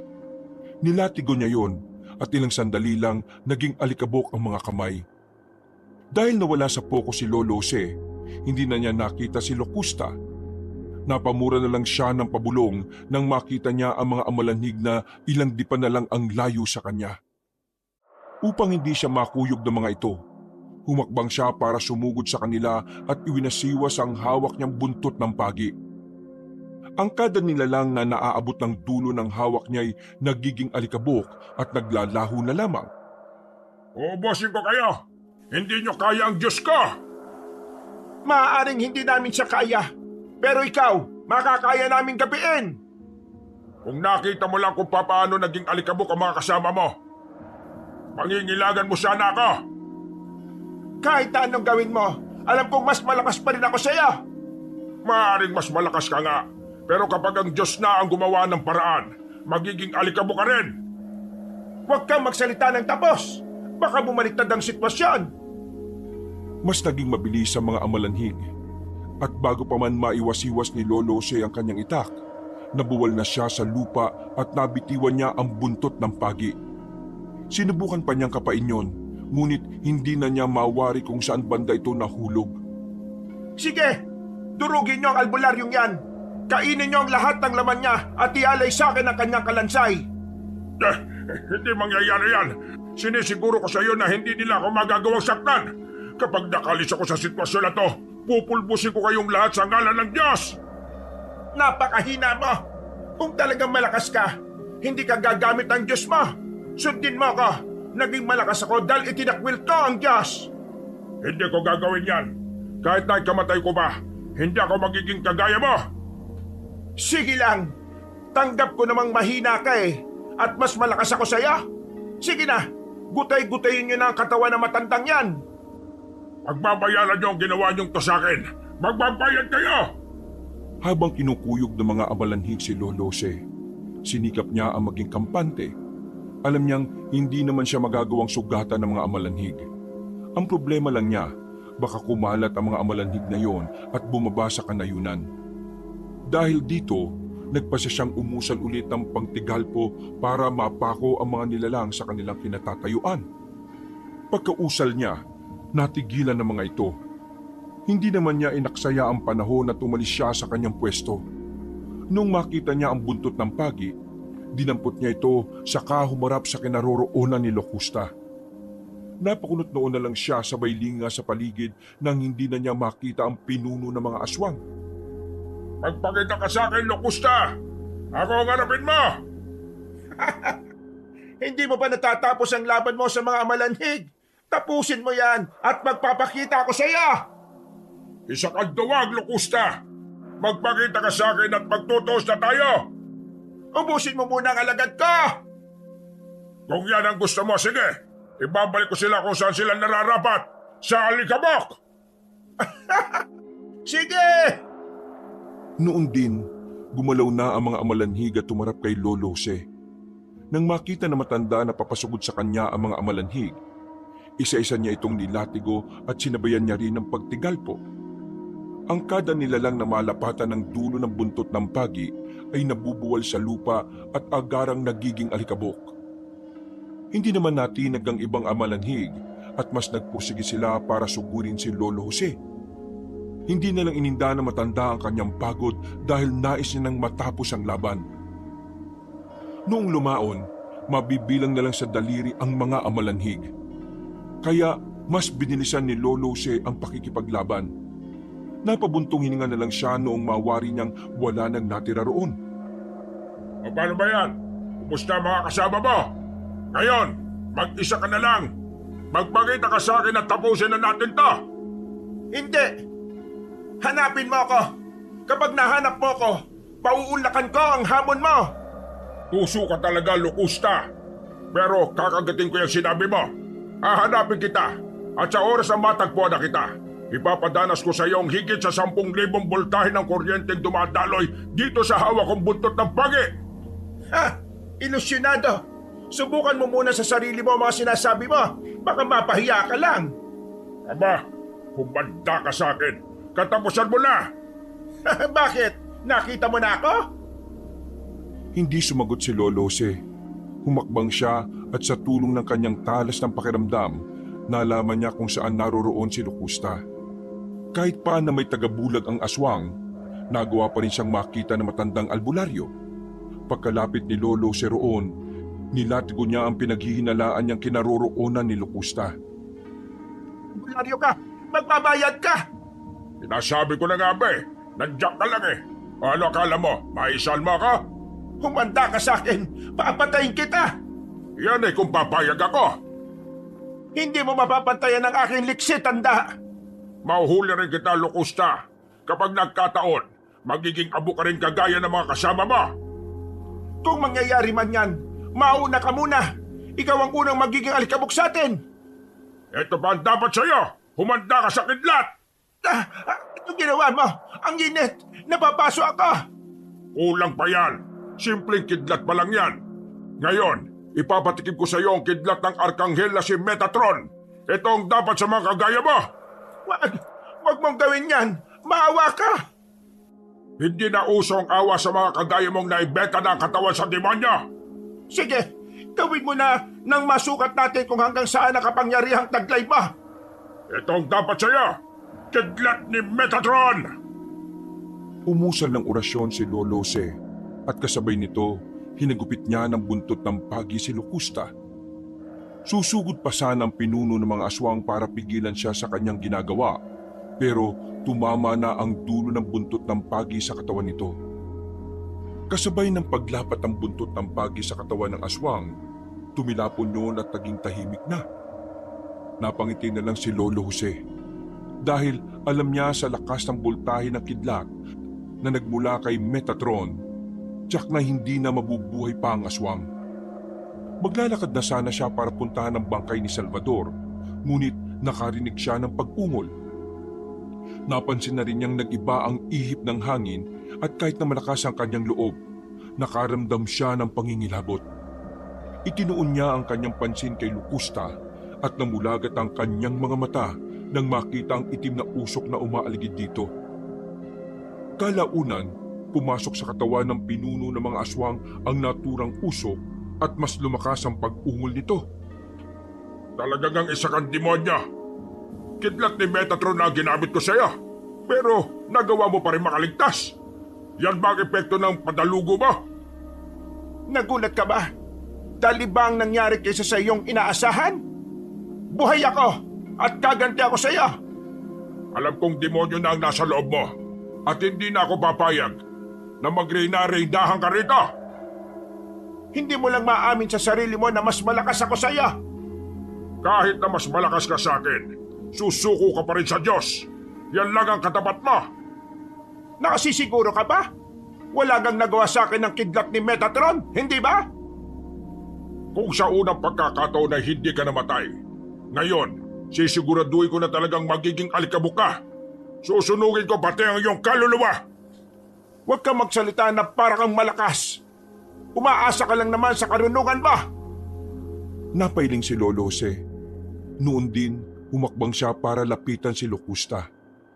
Nilatigo niya ulit ito, subalit natigilan siya nung magawang hawakan ng aswang ang buntot ng pagi niya. Sinubukan niya itong hilahin, pero hindi binitiwan ni Lolo Jose ang hawak niya. Dahil dito, tumilapon ng matandang albularyo at mas malakas ang pagbagsak niya kaysa sa nauna. Nabitiwan niya ang buntot ng pagi at hindi na rin niya naigalaw ang kanyang katawan. Kinutuban siya ng hindi maganda nang makita niyang bumangon si Locusta. Nagdasal siya ng taimtim sa Diyos at umasang mapoprotektahan siya nito. Ngayon mo sabihing malakas ka. Sa palagay ko, nadurog na ang iilang buto mo. At hindi ako kontento riyan. Kailangan lahat ng buto mo durog. Halika, lumapit ka rito nang makita mo kung anong hinahanap mo. Akala mo ba'y hindi ko nababasa? Hindi ka na makagalaw. Magagawa ko na kung ano man ang aking gustong gawin sa iyo. Diyan ka nagkakamali. Matagal ko nang pinag-aralan ng bagay na ito. At pagkakataon na lang ang hinihintay ko para magamit ang karunungan niyan. Ano pinagsasabi mo diyan? Halika rito at ang malaman mo. Talagang lalapit ako diyan dahil dudurugin kita ng pina. Sige lang, gawin mo kung ano man ang gusto mo. Pagapang na lumapit si Locusta kay Lolo Jose. Nung nasa harapan na siya ng matanda, ngumisi siya ng nakakaloko. Mas lalo ring nagbaga ang kanyang mga mata at sobrang itim na ng kanyang aura. Sinikap na matanda ang makagalaw, ngunit binuhat siya ng pinuno ng mga aswang at ilang beses na ibinalibag. Napaungol na lang si Lolo Jose. At kahit ganoon ang ginagawa sa kanya ng kanyang kalaban, hindi siya pinanghinaan ng kanyang loob. Sa bawat pagbalibag ni Locusta sa kanya, naramdaman niya ang pagbali ng kanyang buto. Subalit lingid sa kaalaman ng pinuno ng mga aswang, ginamit ni Lolo Jose ang pagkakataong yon upang gamitin ang iba pang karunungang nakapaloob sa aral ni Metatron. Hindi mo ako kaya. Papatayin kita at tuluyang malilipol ang mga aswang dito. Hindi mo magagawa yan. Kung hindi ka natuluyan dahil sa ginawa ko, ngayon, titiyakin kong mamamatay ka na. Gawin mo kung anong gusto mo. Kapag nakaligtas ako, titiyakin kong ikaw na ang mawawala ng buhay. Ha? Hinahamon mo talaga ako, ha? Muling binuhat ni Locusta si Lolo Jose. Hindi naman umimik ang matanda at hinayaan na lang ang pinuno ng mga aswang. Muli siya nitong ibinalibag at sa pagkakataong yon, tumama ang katawan ng albularyo sa malaking bato. Napaungol na lang si Lolo Jose dahil sa matinding sakit. Subalit dahil may tiwala siya sa kanyang kabal, alam niyang panandalian lang ang sakit na kanyang nararamdaman. Habang nakatihaya ang matandang albularyo sa malaking bato, lumundag si Locusta at umibabaw sa kanya. Naamoy ko na ang iyong laman loob. Ano kaya ang lasa niyan? Bakit hindi mo subukan? Yan ay kung kaya mo ang aking kabal. Subukan mo munang malusutan ang aking kabal at magagawa mo na kung ano man ang nais mo. Sige, kung yan ang kagustuhan mo, yan ang masusunod. Gawin mo na at ang makuha mo ng aking puso't atay. Huwag kang magmadali, tanda. Inaakala mo bang hindi ko magagawa? Ha! Nagkakamali ka! Tumingala si Locusta at napansin ni Lolo Jose ang pagbabago ng anyo nito. Naging kulay itim ang mga mata ng babae at tila nagkaroon ng kaliskis ang kanyang balat. Alam ni Lolo Jose na paunti-unti nang sinasakop ng demonyo ang katauhan ni Locusta. Kaya bahagya siyang nabahala. Subalit sa halip na ipakita rito ang kanyang pag-aalala, nilakasan na lang niya ang kanyang loob. Akmang bibiyakin na sana ni Locusta ang kanyang tiyan, umusal ng dasal si Lolo Jose na naging rason para biglang tumilapo ng aswang at mapasigaw. Ha! Ngayon, matutunghayan mo ang mas malakas na kidlat na higit pa sa ginamit ko kanina. Anong ginawa mo? Hindi ito maaari. Hindi ako mamamatay. Ang init nito. Nasusunog ako.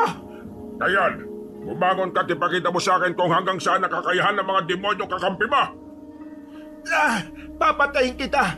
Kahit isa na akong kaluluwa, papatayin kita. Yan ay kung magagawa mo pa. Paniguradong pagkatapos nito, sunog pati kaluluwa mo. Walang iya ka. Itigil mo ang ginagawa mo. Humanda ka sa akin. Papatayin kita. Hindi ko hayaang mabuhay ka pa. Ngayon, alam mo na kung gaano kalakas ang kapangyarihan ko. Malakas nga, pero hindi mo pa rin ako napapatay. Sige, kung ayaw mong itigil yan, patayin mo na lang ako. Ay talagang papatay kita, aswang ka. Aray! Lakasan mo pa! Hindi mo ako mapapatay kung yan lang ang gagamitin mo! Mas mataas pa ang antas ng demonyo kakampi ko kaysa sa pinagmulan ng aral na ginagamit mo! Lakasan mo pa! Eh kung yan ang hiling mo, yan ang masusunod. Ngayon, sisiguraduhin kong madudurog ang lahat ng buto mo at masusunog na sa impyerno ang kaluluwa mo. Gawin mo na! Pinakamalakas na kidlat ni Metatron! Isang malakas na pagsigaw na lang ang nagawa ni Locusta. Alam ni Lolo Jose na nagawa na niyang patayin ng aswang. Kaya nagpasalamat siya sa Diyos at maging kay Metatron. Dahil hindi pa niya nagawang igalaw ang kanyang katawan, kaya nanatili siya sa ganoong pwesto. Pinagmasdan niya ang pinuno ng mga aswang at naaaninag pa niya ang kidlat na dumadaloy sa katawan nito. Hinintay pa ni Lolo Jose na muli itong gumalaw. At nang makita niyang wala ng palatandaan ng buhay si Locusta, naging sigurado siyang patay na ito. Dulot ng pagod, ipinikit na matanda ang kanyang mga mata. Sa hindi inaasahan, nilukob siya ng antok at tuluyan siyang nakaidlip. Nawala sa isipan niya ang panganib na nasa paligid niya. Makalipas ang ilang oras, Ay, gumising ka! Hindi pa tapos ang ating laban! Sino ka? Locusta? Ako nga! Ano? Nagulat ka, no? Paano ka muling nabuhay? Ha? Teka, hindi ikaw si Locusta. Patay ng pinuno ng mga aswang eh. Kung hindi ikaw si Locusta, ibig sabihin, isa kang demonyo. Demonyong sumapi sa katawang yan. Ha? Paano mo naman nasabi? Nakikita mo ba ang kaluluwa ko? Hindi ko nakikita, pero nararamdaman kong itim na enerhiya. At kahit na anong gawin mo, makikita ko pa rin ang tunay mong anyo, demonyo! Paano kung bubulagin kita, ha? Kahit na anong gawin mo, hindi mo mababago ang katotohanan na isa ka lamang demonyo na sumapi sa katawan ng pinuno ng aswang. At bakit? May magagawa ka ba? Oo, at hindi ako titigil hanggat hindi kita natatalo. Kung ikaw pa rin si Locusta o isa ka ng demonyo, paulit-ulit kitang papatayin. Hindi ako magsasawang gawin yan. Ha? Sige nga, ipakita mo sa akin kung ano ang kaya mo. Kung talagang malakas ka, kahit nasa ganyang sitwasyon ka, matatalo mo pa rin ako, hindi ba? nagbanggit ng isang orasyon si Lolo Jose. Ano ba yung sinasabi mo? Ha? Nakikiliti ako! Wala bang mas malakas dyan? Yung kaya kong panginigin? Muli pa rin siya uling nagsambit ng mga salitang orasyon. Sige, bumalik ka sa impyernong pinanggalingan mo. Ang hina mo! Kung talagang malakas ka, kahit anong sambitin mo, maapektuhan ako. Kaso, ngayon, wala. Kaya ako naman. Anong ibig mo sabihin? Kukunin ko na ang kaluluwa mo. Akin na ang kaluluwa mo at maging ang katawan mo. Hindi ako papayag. Hindi! Mamamatay muna ako bago mo makuha sa akin ito. Kung ganon, nakahanda na akong patayin ka. Noon din, sinakal ni Locusta si Lolo Jose. Binuhat niya ito at mas lalo pa niyang hinigpitan ang kanyang ginagawa. Dahil hindi na igagalaw ng matandang albularyo ang kanyang katawan, nahirapan itong magpumiglas. Napatawan na lang ang pinuno ng mga aswang nang makita ang kanyang sitwasyon. Nung una, lumundag si Locusta at buong lakas na ibinagsak ang katawan ni Lolo Jose sa bato. Ilang beses niya itong ginawa hanggang sa halos mag-agaw buhay na ang matanda. Ana, akala ko ba'y malakas ang kabal mo? Tingnan mo ang sarili mo at malapit ka nang mamatay. Hindi pa ako mamamatay. Hindi ba tapos ang aking misyon? Hindi rin ikaw ang huling aswang o demonyo na papatayin ko. Mahina ka na, tanda. Isang kalabit ko na lang sa iyo, mamamatay ka na. Di subukan mo. Kapag nakahinga pa ako ng kahit isang beses, titiyakin kong isasama kita sa kamatayan. Napatawa ng malakas si Locusta. Sa halip na pagtuunan ng pansin si Lolo Jose, iginala nito ang kanyang paningin. Nung makita naman na matandang albularyo ang ginagawa ni Locusta, hindi na ito nag-aksaya ng pagkakataon. Ginamit niya ang isa sa mga ipinagbabawal na kaalaman ng kanyang dating maestro. Kahit na alam niyang manganganib din siya, pinili pa rin niyang gamitin ang karunungang lihim na nagmula kay Haring Nunong Kamatayan. Ha? Anong nangyayari? Bakit biglang naging mainit ang ihip ng hangin? Bakit parang may ibang presensya rito? Tignan natin kung hindi ka pa mamamatay. Hindi ako papayag na magkasika pa ng lagim dito. Ha? Ano ginagawa mo? Simple lang. Tinawag ko ang Haring Nunong Kamatayan. At ngayon, nakatayo siya sa tabi ko at kinagabayan niya ako. Mauta ka talaga, tanda. Ang importante, hindi ako kasing tuso mo. Papatayin kita, matanda ka. Kahit sino pang tawagin mo, wala akong pakialam. Sinubukang buhatin ulit ni Locusta si Lolo Jose. Sinikap niyang magawa yon, ngunit nabigo siya. Napangiti na lang ang matanda at unti-unti na rin itong naigagalaw ang kanyang katawan hanggang sa tuluyan na siyang makatayo. Wala, nagulat ka ba sa nangyari? Alam kong hindi mo inaasahan na makakagalaw ako at makakabangon pa. Pero mas ikagugulat mo ang kaya kong gawin sa iyo ngayon. Bakit ko naman ikagugulat yan? Kahit sino pa yung gabay mo, hindi ako natitinag. Ganon. Sige, ilagan mo ito kung kaya mo. Kahit na anong gawin mo, mahina ka pa rin! Ilang beses na sinuntok ni Lolo si Locusta. Sinubukan namang umilag ng pinuno ng mga aswang. Subalit nang lumaon, natamaan siya ng kamao ni Lolo Si. Tumilapon ito at ilang segundo ring hindi nakagalaw. Mana, handa ka na bang mamatay? Anumang oras, pwede ka nang kalawitin ni kamatayan. Sige, gawin mo. Pero bago mo magawa ang sinasabi mo, papatayin muna kita. Hindi sinasabi yan. Ginagawa yan. Pagsisisihan mo ang ginawa mo sa akin, mga kasama. Hindi ako magsisisi sa pagpatay sa inyong lahat. Paano mo sasabihin kasama mo sila? Alam kong demonyo ka at hindi na ikaw ang tunay na Locusta. Kahit na, si Locusta pa rin ang may-ari ng katawang ito. At tiniram ko lang ito para magiganti. Ipaggiganti ko siya. Kung gayon, nakahanda ko sa gagawin mo. Sige, sugat! Napahalakak ang pinuno ng mga aswang. Lumutang ito sa ere at nakita ni Lolo Si na tuluyan na itong nilukob ng demonyo. Subalit sa halip na matinag, mas nanabig pa ang matandang albularyo sa kanilang sagupaan. Sumugod si Locusta sa kanya at nang malapit na sa kanya ang pinuno ng mga aswang, umusal siya ng dasal para tigalpuhin ang demonyong nasa loob ng katawan ni Locusta. Anong ginagawa mo? Bakit hindi ako makagalaw?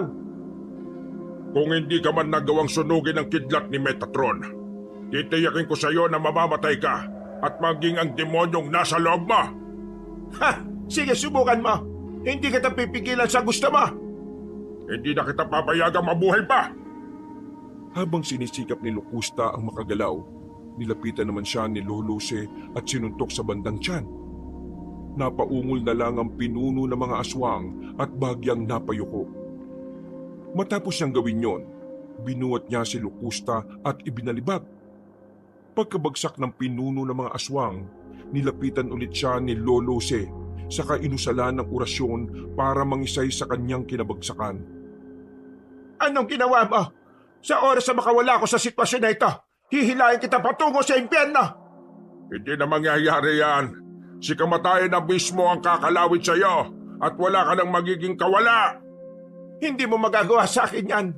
Ikamamatay mo rin kapag gagawin mo ang sinabi mo. Ikamamatay ko kung mahina ang poder ko. Pero alam kong malakas ito. Kung gayon, tunghayan na lang natin. Pero hindi muna. Hindi pa ako nakukontento sa aking ginagawa sa iyo eh. Ipaparanas ko muna sa iyo ang sakit na iilan lang ang nakakaranas. Mapalad ka ngayon dahil isa ka sa unang paggagamitan ko nito. Hindi alam ni Locusta kung ano ang ibig sabihin ng matandang albularyo. Sinikap pa niyang pigilan ng kanyang sarili sa pagkisay hanggang sa magawa niya yon. Noon din, sinubukan niyang bumangon. Nakita naman ni Lolo Si ang gustong gawin ng pinuno ng mga aswang. Kaya sinipa niya ito ng buong lakas. Bago pa man bumagsak sa lupa si Locusta, umusal na ng orasyon si Lolo para patamaan ng espiritual na sibat ang pinuno ng mga aswang. Napaungol na lang si Locusta at pagbagsak nito sa lupa, napako siya roon. Alam ni Lolo Si na hindi na makagalaw ang nilalang kaya nilapitan niya yon saka pinadipa ito. Matapos siyang gawin yon, ipinako niya rin ang mga kamay at paa ni Locusta. Patahin mo na lang ako! Huwag mo na akong pahirapan! Unghang, alam kong hindi ka si Locusta, kaya hindi ka nasasaktan sa aspetong pisikal. Hindi bale. Titirahin kita at lalabanan sa paraang espiritual.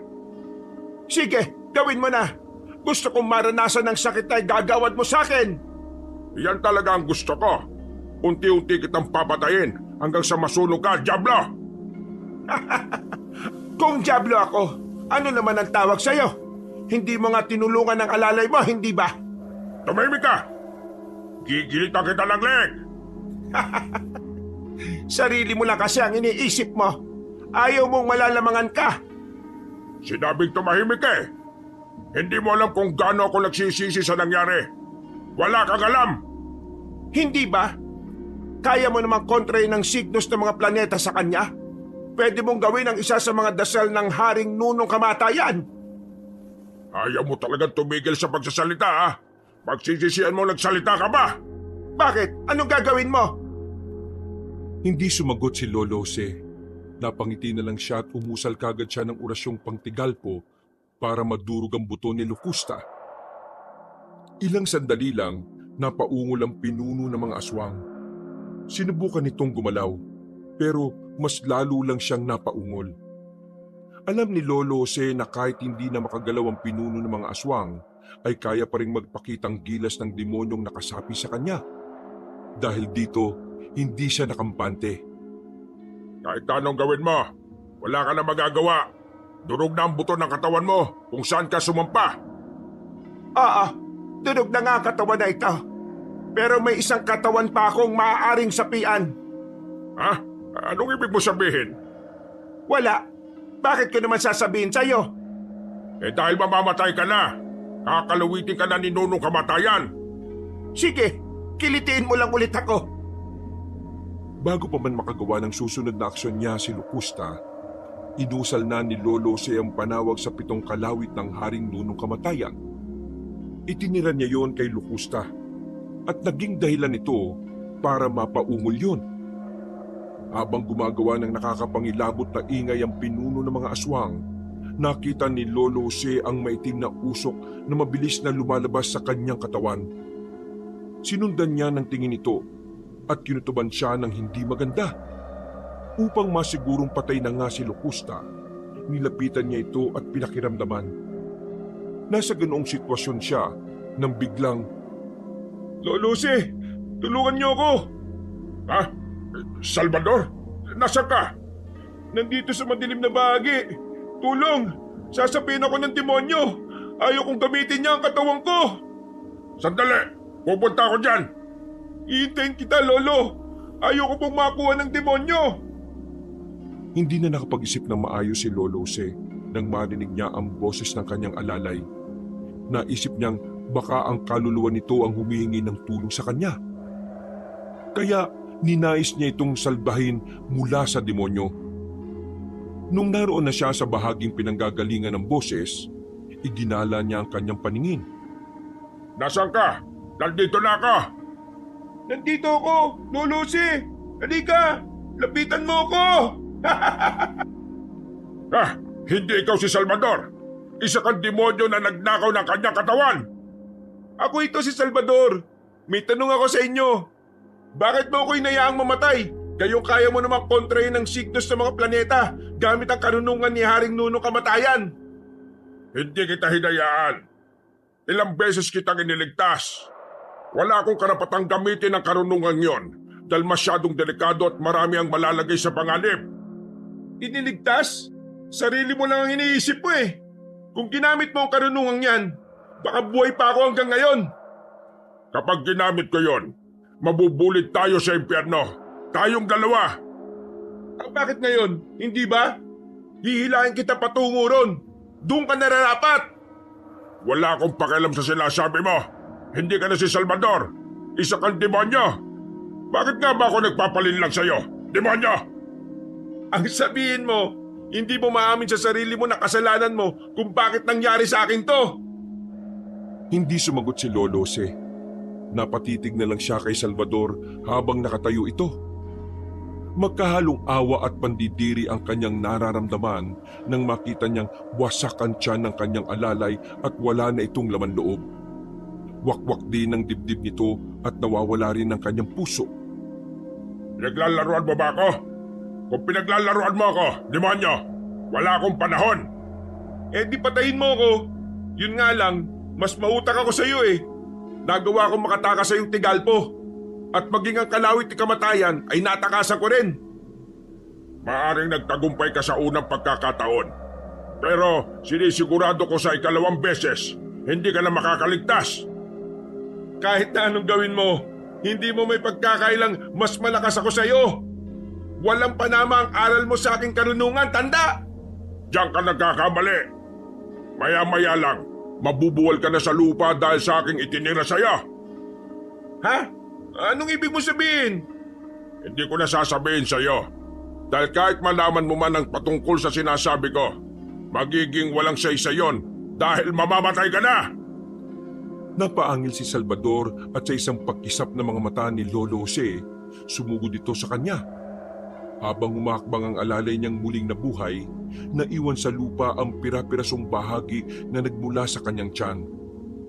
Kumakalat din sa lupa ang kanyang dugo, kaya napailing na lang ang matandang albularyo. Walang ano-ano, lumundag si Salvador sa kanya at sinubukan siya nitong sunggaban. Subalit napaatras naman si Lolo Jose at walang pagdadalawang isip na tinigdalpo si Salvador. Anong ginagawa mo sa akin? Bakit parang nahihilo ko? Anong... Namnamin mo ang tigal po ng Infinito Juice sa demonyong kagaya mo! Umanda ka sa akin. Kahit na ganito ang nangyari sa akin, gagawa ko ng paraan para mapatay ka. At inakala mo bang matatakot ako sa isang demonyong kagaya mo? Alam kong may tinatago kang takot dyan sa loob ng puso mo. At alam ko rin sa mga panahong ito, nanginginig na ang mga kalamnan mo. Diyan ka nagkakabali.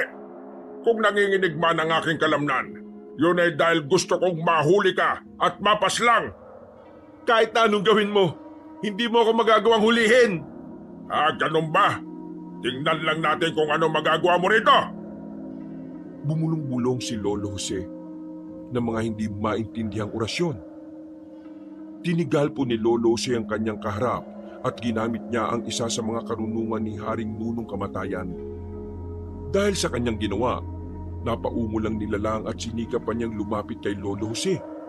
Subalit, nang akmang haakbang na sana si Salvador, inusal na matandang albularyo ang panawag ng 7 kalawit ng Haring Nunong Kamatayan. Dahil sa kanyang ginawa, mas lalo pang lumakas ang pag-ungol ng alalay niyang muling nabuhay. Ayop kang matanda ka! Anong ginawa mo sa... Kung hindi ka namatay sa unang beses kong pagtigal po sa'yo, ngayon, sisiguraduhin kong babalik ka sa kung saan ka nagmula. Babalikan kita at titiyakin kong ihilahin kita patungo sa impyerno. Hindi mo na magagawa yan. Pagkausal ng matandang albularyo ng orasyon Pantigalpo, namilipit sa sakit si Salvador. Ngumanga ito at parang may kung anong pinapagpag sa kanyang katawan. Nang lumaon, napahiyaw na parang nagmumula sa ilalim ng lupa hanggang sa nabuwal ito. Ilang sandali pa, nakita ni Lolo Jose kung paano unti-unting lumalabas ang maitim na usok sa katawan ni Salvador. Hanggang sa ito'y naglaho sa ere. Nakaramdam ng kalungkutan ng matandang albularyo. Hindi niya akalain na mangyayari yon sa kanyang alalay. Dulot na matinding pagkahabag, nagpasya siyang gamitin ng kanyang kaalaman. Sa pamamagitan ng orasyon ni Haring Nunong Kamatayan na panawag ng mga yumao, sinubukan niyang tawagin ang kaluluwa ni Salvador. Ilang sandali pa, nakarinig siya ng pag-ungol, kaya nagmatsyag siya sa paligid. Lolo Jose, bakit niyo ako tinawag? Salvador, ikaw na ba yan? Oo, Lolo. Bakit mo po ako ginambala? May kailangan ka ba sa akin? Wala. Pero gusto kong humingi ng tawad dahil sa aking kapabayaan. Alam kong malaki ang aking pagkakasala sa iyo. Naunawa naman kita, Lolo eh. Alam kong hindi mo sadyang nangyari. Tabag, demonyo. Kung ginamit ko sana kagad ang karunungan ni Haring Nunong Kamatayan, hindi sana nangyari sa iyo yan. Pero kung ginamit mo naman kagad ang karunungan niya, baka mas lalo tayong mapahamak. Ngunit dahil sa aking kapabayaan, yan ang nangyari sa iyo. Patawarin mo ako, Salvador. Pinapatawad naman na kita, Lolo.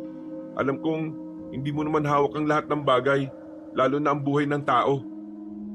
Kung ganon, ano ang pwede kong gawin para makabawi man lang sa iyo? Kung mamarapatin po ninyo, gusto kong dalhin niyo ang aking bangkay sa ating baryo. Ilibing ito sa bahaging silangan at ang masilayan ng aking katawan ng pagsikat ng araw. Kung yan ang gusto mo, sige. Hindi ako magdadalawang isip na gawin yan. Maraming salamat, Lolo. Masaya akong ikaw ang naging maestro ko. Salamat din. Alam mong ipinagmamalaki kita at hanggang buhay ako, hindi ako magsasawang sabihin sa ibang tao ang iyong kabutihan. Ano pang may paglilingkod ko sa inyo, Lolo? Wala na. Sana kapag naiuwi ko na ang bangkay mo, magiging payapa na ang iyong kaluluwa. Sana maging masaya ka sa kabilang buhay. Opo, Lolo. Gagabayan ko kayo palagi at hindi hayaang malagay sa peligro. Maraming salamat, Salvador, Apo. Pagkatapos magwika ni Lolo Jose, naglaho ang kaluluwa ni Salvador. Hindi na namalaya na matanda na tumulo na pala ang kanyang luha. Napatitig siya sa bangkay ng kanyang alalay at nanlumo siya ng sobra. Alam niyang masyadong maaga pa para mamatay ang kanyang alalay, ngunit wala siyang magawa. Gaya ng hiling ni Salvador sa kanya, dinala ni Lolo Jose ang bangkay ng kanyang alalay. Inilibing niya ito sa bandang silangan kung saan natatamaan ng unang pagsikat ng araw. Dahil sa nangyari, ilang buwan nang hindi nakakapanggamot si Lolo Jose. Bumabalik sa kanyang isipan ang nangyaring sagupaan nila ng aswang na sinapian ng demonyo. Dahil sa pagliritual nito, hanggang sa mga panahong yon, hindi ubos maisip ni Lolo Jose na nagawa niyang mapagana ang mga orasyon ng Haring Nunong Kamatayan. At nagamit pa ito para tapusin ang pinunong aswang na si Locusta at maubos ang buong baryo ng mga aswang. Isang araw, Lolo Jose, gusto ko po sanang magpagamot sa inyo. Ay sige, pero hindi ko alam kung makakaya ko pa ha. Pakiramdam ko sobrang hina ko na para manggamot. Alam ko naman pong kaya pa ninyo Sige na po. Sige, susubukan ko. Maraming salamat po. muling sinubukan ni Lolo Jose ang panggagamot. Subalit ganun na lang ang kanyang gulat nang hindi na niya napagana ang mga orasyon na kadalasan naman niyang ginagamit. Nagkaroon siya ng hinalang may nangyayari sa kanya kaya napatulala siya dahil sa kakaisip. Lolo Jose, ayos lang po kayo? Hindi ko alam. Mukhang hindi ko na napapagana ang mga orasyon. Hindi. Paniguradong nadiskumunyon ako at maging ang kakayahan kong manggamot. Paano nangyari yun? Ibig mong sabihin, wala ka ng kakayahang manggamot? Paniguradong wala na. Siguro, hinigop ng Haring Nunong Kamatayan ng mga aral ko. At baka, pinain na rin niya ang kakayahan ko sa panggagamot. Paano nangyari yun? Hindi sumagot si Lolo Jose. Sinabihan na lamang niya ang pasyente na sa iba na lang magpagamot. Noong wala na ang pasyente, nag-isip ng malalim si Lolo Jose. Habang iniisa-isa niya ang mga pangyayari, nasiguro niyang nadiskumunyon na nga siya dahil sa paggamit ng kaalamang ipinagbabawal. Subalit dahil alam niyang malaki rin ang naitulong niyon para mapuksa ang mga aswang, hindi niya ito pinagsisihan. Pinasalamatan pa niya ang Haring Nunong Kamatayan. Sapagkat kung hindi dahil sa karunungan nito, baka napatay na rin siya ni Locusta. Napagtanto na rin niyang hindi na lang lahat ng pagkakataon ay malakas ang kabutihan. Sa halip, minsan, kailangan ding tapatan ang mas masama ng kasamaan. Mabuti nga lang at nagawa niyang baliktarin ang sitwasyon at naubos niya ang isang baryo ng mga aswang. Wakas,